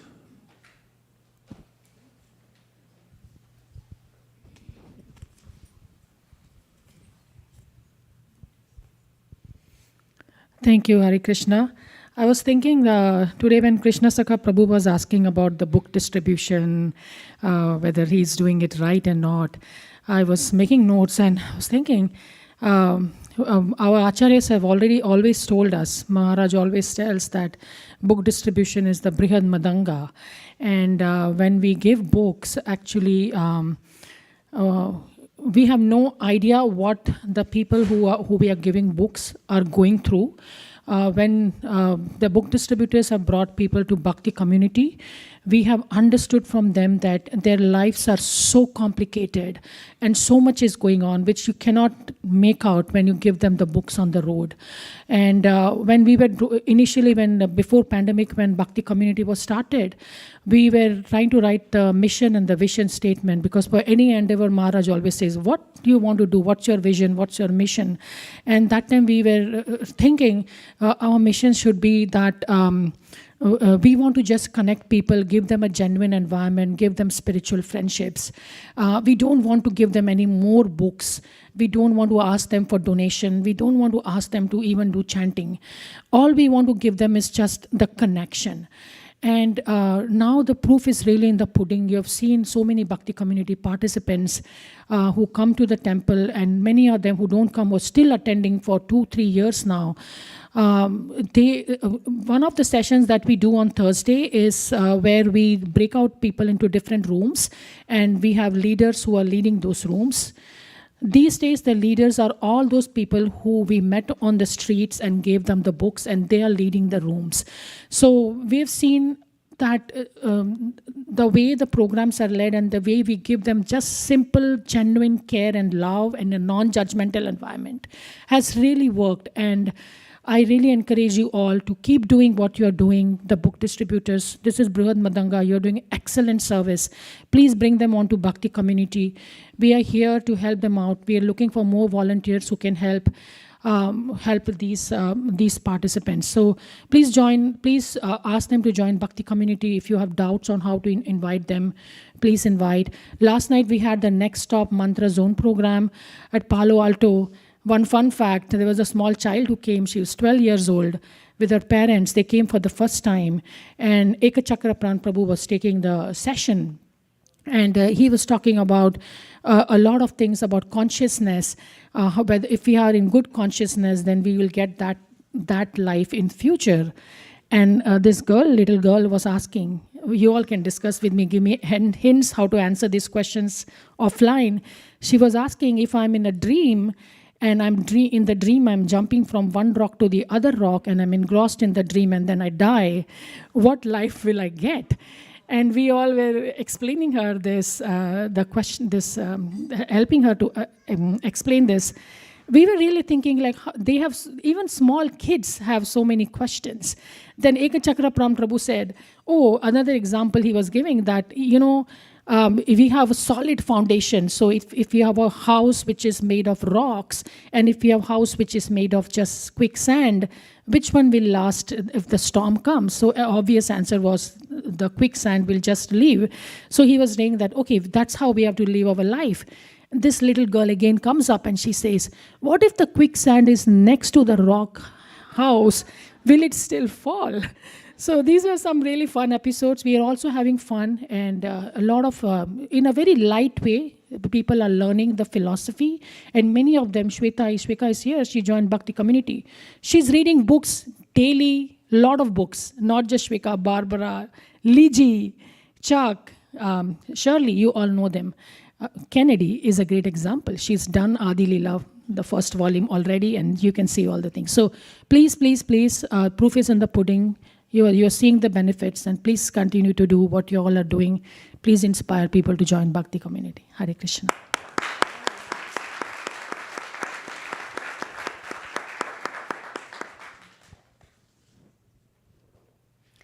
Hare Krishna. We are happy to know that tomorrow, this is the Rath Yatra festival in San Francisco. I was just thinking, we don't have Jagannath deities here at the temple because when Lord Jagannath at this time goes for rest, and devotees don't see him and they get so much of separation. And Mahaprabhu also used to go to Alarnath when Jagannath was in seclusion. Today, coincidentally, we also don't see Radha Madan Mohan here. They are getting painted. So I was just thinking, what we read in the books, in Chaitanya Charitamrita and other places, sometimes we get to experience a glimpse. When the deities are not here today, it feels so much of separation, and can imagine only what Mahaprabhu might have felt. But when Mahaprabhu saw Jagannath and during the Rath Yatra festival, he was very happy. And as you know, Vaisesika Prabhu was mentioning about the shlokas that he chanted. We also chanted those mantras. So tomorrow, during the Rath Yatra parade, a lot of guests will come who will at the Golden Gate Park. So we have an opportunity to give out books like we did in Los Angeles 2 weeks ago. I don't know if everybody came here for the Los Angeles Rath Yatra, but we have an opportunity to repeat the same. We can distribute at least 700 book packs to those who are passing by. Very few simple rules is that at the park, if somebody is watching the parade, you can approach them, give them a gift of this book pack. And just a few things that you can keep in mind is, if somebody has already been approached, already have a book pack, then don't disturb them again. So be polite. And it's better to get started in the beginning rather to wait until the end. And there are some pockets where we have a lot of crowd in the Golden Gate Park. So you can carry some book packs. Everything will be arranged. So please do join us tomorrow. The parade starts at 11 a.m. at Golden Gate Park. An email was sent in the ISKCON SV General, so in the ISV Connect as well. So please take a look at the directions. And the parade starts on time at 11. For us to distribute those 700 book packs, the team here is also packing the books. So Tarun Prabhu, I don't know if he's here, and Venudhari Prabhu, who always work in the background, have arranged for everything. And this year, the Sunday school team is going to pack those books. So Raseshwari will announce the details of the packing party. So we are going to, just like tradition, we have an assembly line. We'll set up tables in the back of the room at 10:30. Please join us. All the children are already signed up, but we want more because we have a target of 700 book packs to be made. And that's our target, so we always like to smash targets. When we finish that, we would also like to do some Trimurti sets. So please join us at 10:30 in the back of the room in this temple hall, and we'll be happily engaged in Lord Jagannath's service. Thank you. Thank you, Raseshwari. And we also have, today, we have Harinam in the evening, Kirtan Oasis, which I think Shamalangi Mataji already announced. Are you going to make an announcement? Okay, it's at 6:30 p.m. in our Lytton Plaza. So after you are finished with your packing books and book distribution, please come to the Harinam. It will be a lot of fun. Thank you. We'll see you all there.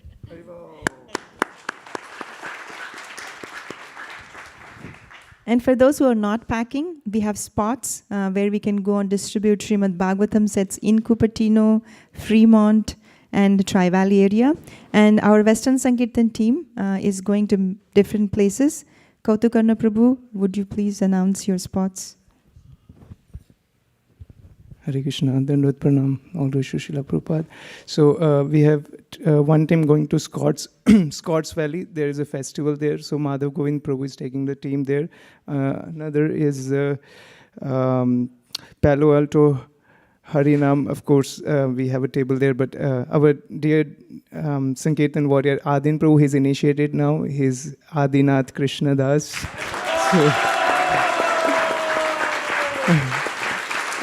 Hari Bol. So he is going to take the team there, as well as he's taking the Spanish Sankirtan team to East Palo Alto, if anybody would like to go for Spanish Sankirtan. And another team is going to SF. Myself and Nikunj Nayak Prabhu will be going there.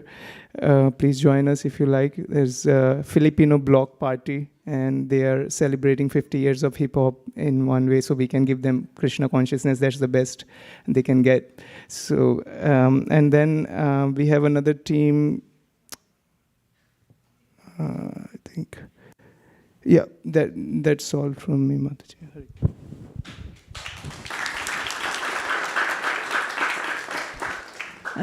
One detail about taking books tomorrow to Rath Yatra.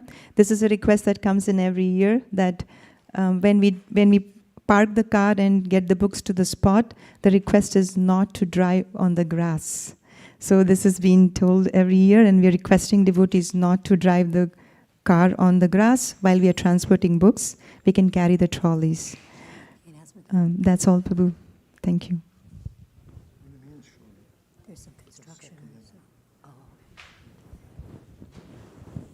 Hare Krishna.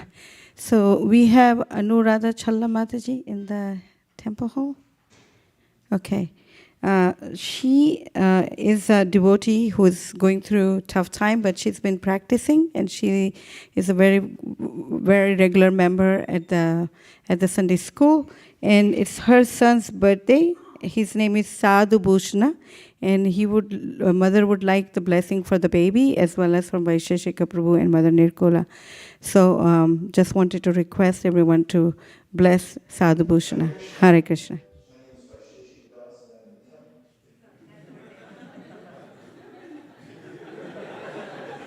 Next is Prasadam prayers.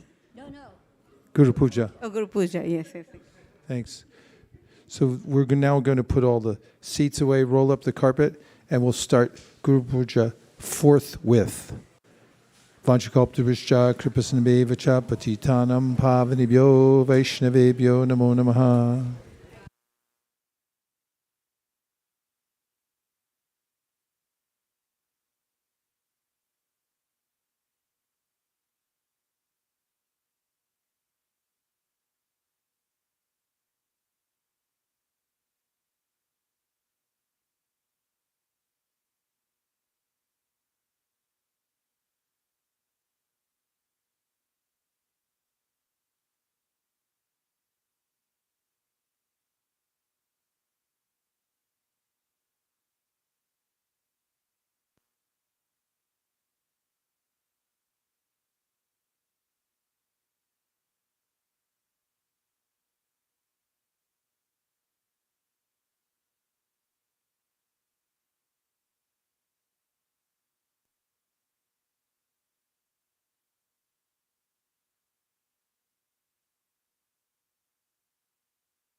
Amashrestam manamapi shachiputramatra sarupam Shirupam tasya grajam uruparim matarim goshtavatim. Everyone. Radha kundam girivanamaho radhika madhavasham Prapto yasya pratita kripaya shri gurum tannatosmi He guru jnanada dinabandho swananda data karunaika sindho Vrindavana Sina Hitavatar Prasida Radha Pranayam Prachara He Dinabando Korunaika Sindo Kuru Prasadam Mayimandamude Lakshaparadhe Bahupapaka Tatpada Padmestu Matishna Krishne Naivo Payantya Pachitim Kavayastavesha Brahma Yushapi Kritim Ridamudasvaranta Yontar Bahis Tanubratam Ashubham Vadunvan Acharya Chaitya Vapushas Svagatim Vyanakti. I bow down to the beautiful lotus feet of my spiritual master, by whose causeless mercy I have obtained the supreme holy name, the divine mantra, the service of the son of Shachi Mata, the association of Srila Sarup Damodar, Rupa Goswami and his older brother Sanatan Goswami, the supreme abode of Mathura, the blissful abode of Vrindavan, the divine Radha Kund and Govardhan Hill, and the desire within my heart for the loving service of Shri Radhika and Madhava and Vrindavan. O spiritual master, O giver of divine wisdom, O friend of the fallen, you are the giver of your own bliss, and you are the only ocean of mercy. Although dwelling in Vrindavan, you have descended for the welfare of fallen souls like myself, and you are preaching the divine love of Radha for Krishna. Please be kind upon me. O friend of the lowly, O Gurudev, you are the only ocean of mercy. I am a dull fool and committed hundreds of thousands of offenses. I have fallen into dense myriad of sins. Therefore grace me with your mercy, so that my mind may be fixed on your lotus feet and on Sri Krishna. O my Lord, transcendental poets and experts in spiritual science could not fully express their indebtedness to you, even if they were endowed with the prolonged lifetime of Brahma, for you appear in two features, externally as the Acharya and internally as the Supersoul, to deliver the embodied living being by directing him how to come to you. The lotus feet of our spiritual master are the only way by which we can attain pure devotional service. I bow to his lotus feet with great awe and reverence. By his grace, one can cross the ocean of material suffering and obtain the mercy of Krishna. Our only wish is to have our consciousness purified by the words emanating from his lotus mouth. Attachment to his lotus feet is the perfection that fulfills all desires. He opens our darkened eyes and fills our hearts with transcendental knowledge. He has birthed out the breath. From him ecstatic prema emanates. By him ignorance destroyed. Vedic scriptures sing this character. Our spiritual master is the ocean of mercy, the friend of the poor, and the Lord and Master of the devotees. O Master, be merciful unto us. Give us the shade of your lotus feet. Your fame is spread all over the three worlds. Shri Guru Charana Padma Kevala Bhagati Sadma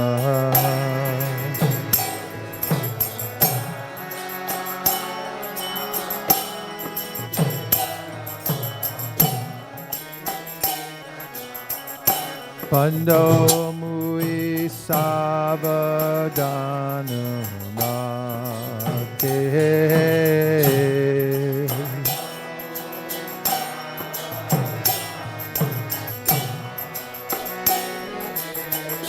Jahara Prasade Bhai Bhavato Diyaja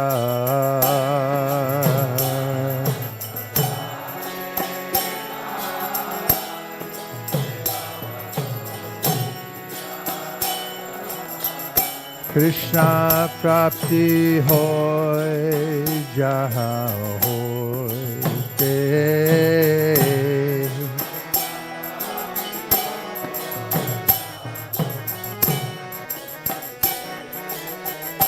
Guru Mukha Padma Vakya Chitete Ko Diya Oikya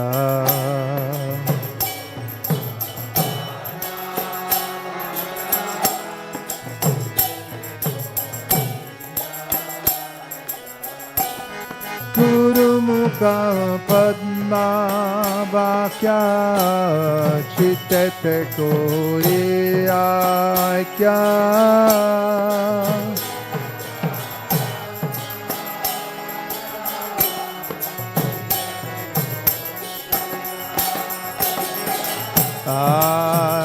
Anakori Ho Bani Rasha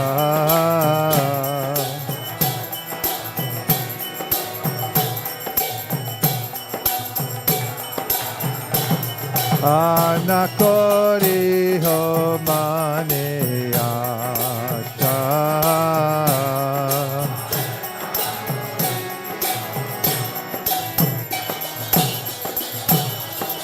Shri Guru Charane Rati Eshe Utama Gati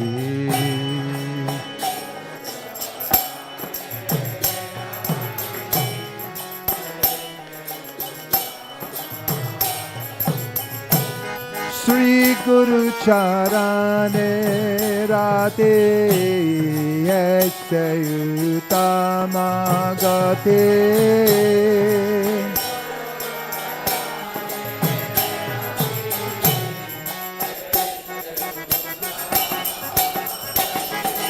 Jai Prasade Pure Sarvasha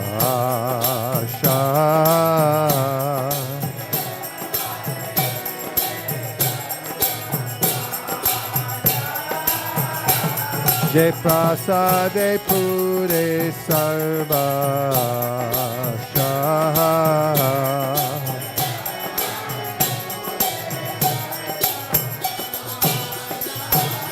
Chakudan Biloje Janme Janme Prabhu Se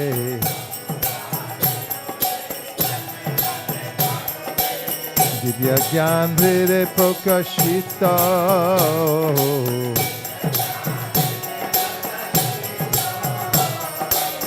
Prema Bhakti Jaoite Abhidya Vinasa Jate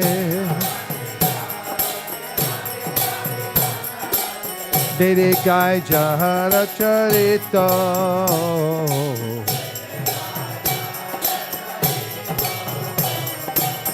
Tere Gai Jahara Charito.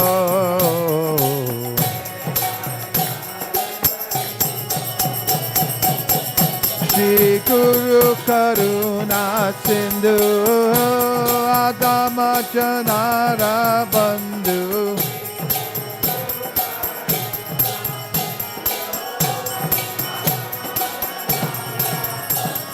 Shri Guru Karuna Sindhu Adama Janara Bandhu Lokana Lokera Jivana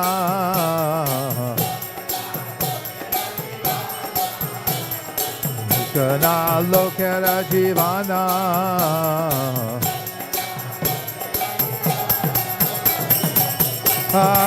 Prabhu Kora Doya De Amore Pada Chaya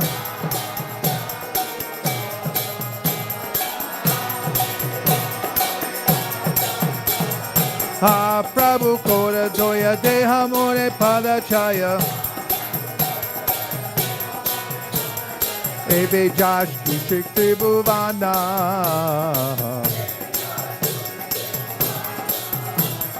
Ebe Josh Kushik Tribhuvana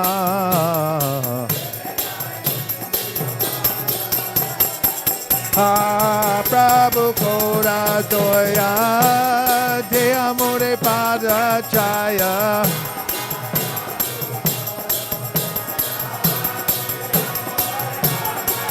Jaya Prabhupada, Prabhupada, Prabhupada, Jaya Prabhupada.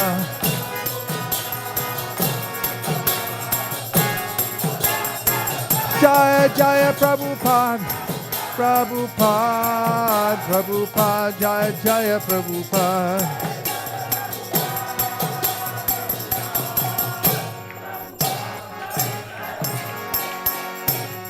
Namah Om Vishnu Padaya Krishna Preshtaya Bhutale Srimate Bhakti Vedanta Swaminiti Namine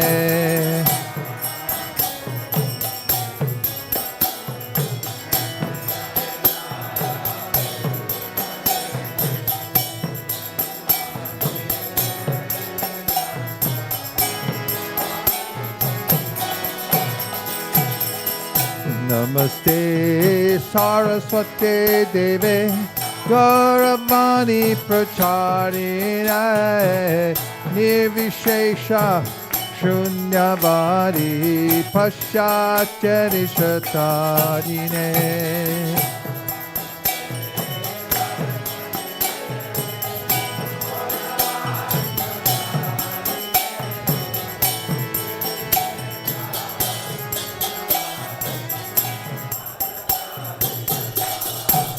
Jaya Shri Krishna Chaitanya Prabhu Nityananda Shri Advaita Gadadhar Shivasari Gaur Bhakta Vrinda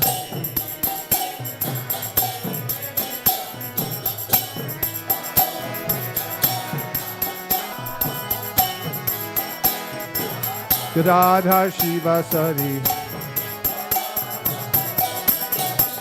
Hare Krishna, Hare Krishna, Krishna Krishna, Hare Hare, Hare Rama, Hare Rama, Rama Rama, Hare Hare, Hare Krishna.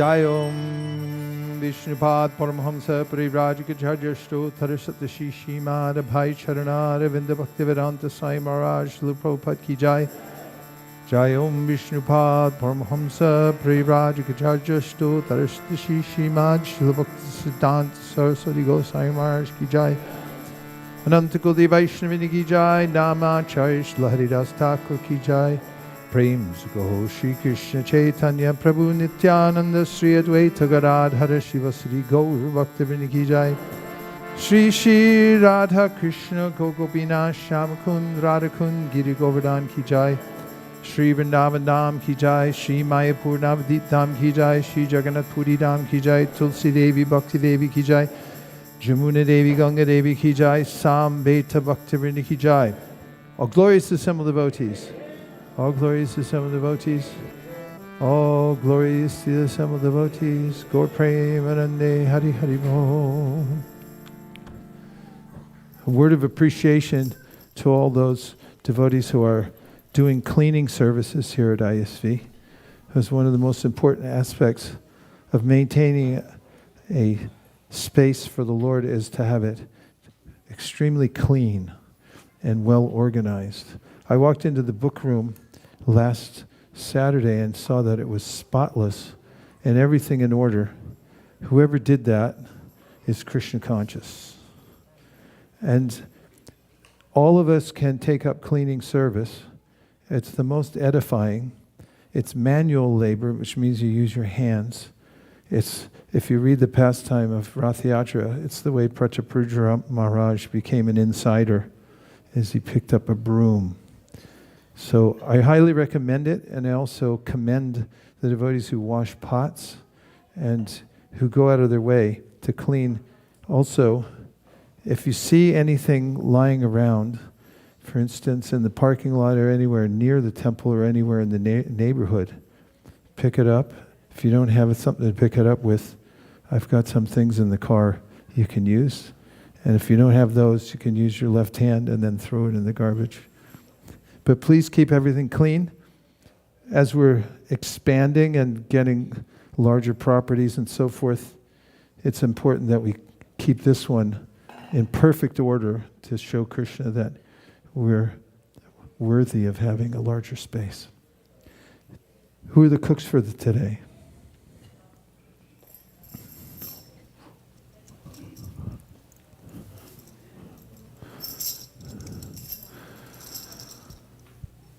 Hare Krishna, today's prasadam was cooked by Yashoda Kripa Prabhu, Rama Priya Prabhu, Krishna Prabhu, and Purushottam Gauranga Prabhu.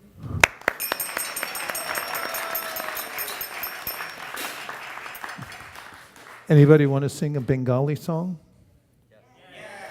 Depends which one. Okay. Let's try. There's a beautiful song in Bengali about the glory of prasadam. Shari Dadvijaja Jodendriya He Kaha Jive Pele Shaya Sagare Sarma Jeti Vayati Loba Muisudumati Take Jeta Katita Sansare Krishna Bododoyamoy Gori Bare Jivaja Saprasaranati Loba Shayana Vitapao Radha Krishna Gunaga Preme Dako Sri Chaitanya Nita Preme Dako Sri Chaitanya Nita Ma Prasade Govinde Nama Brahmani Vaishnave Sapa Punya Vatam Rajan Vishwaso Navijayate Prasade Sarva Dukhanam Anirasyo Pujayate Prasanna Chetaso Yashu Rudipaya Vatistate Trayopa Bhutta Sraganda Vasalankar Charchita Utishta Bhotino Dasa Pravamayam Jayemehi Bhagavat Shri Mahaprasad Ki Gaur Premanande Nitai Gaura Hari Bol Hari Bol Hari Bol Nitai Gaura Hari Bol.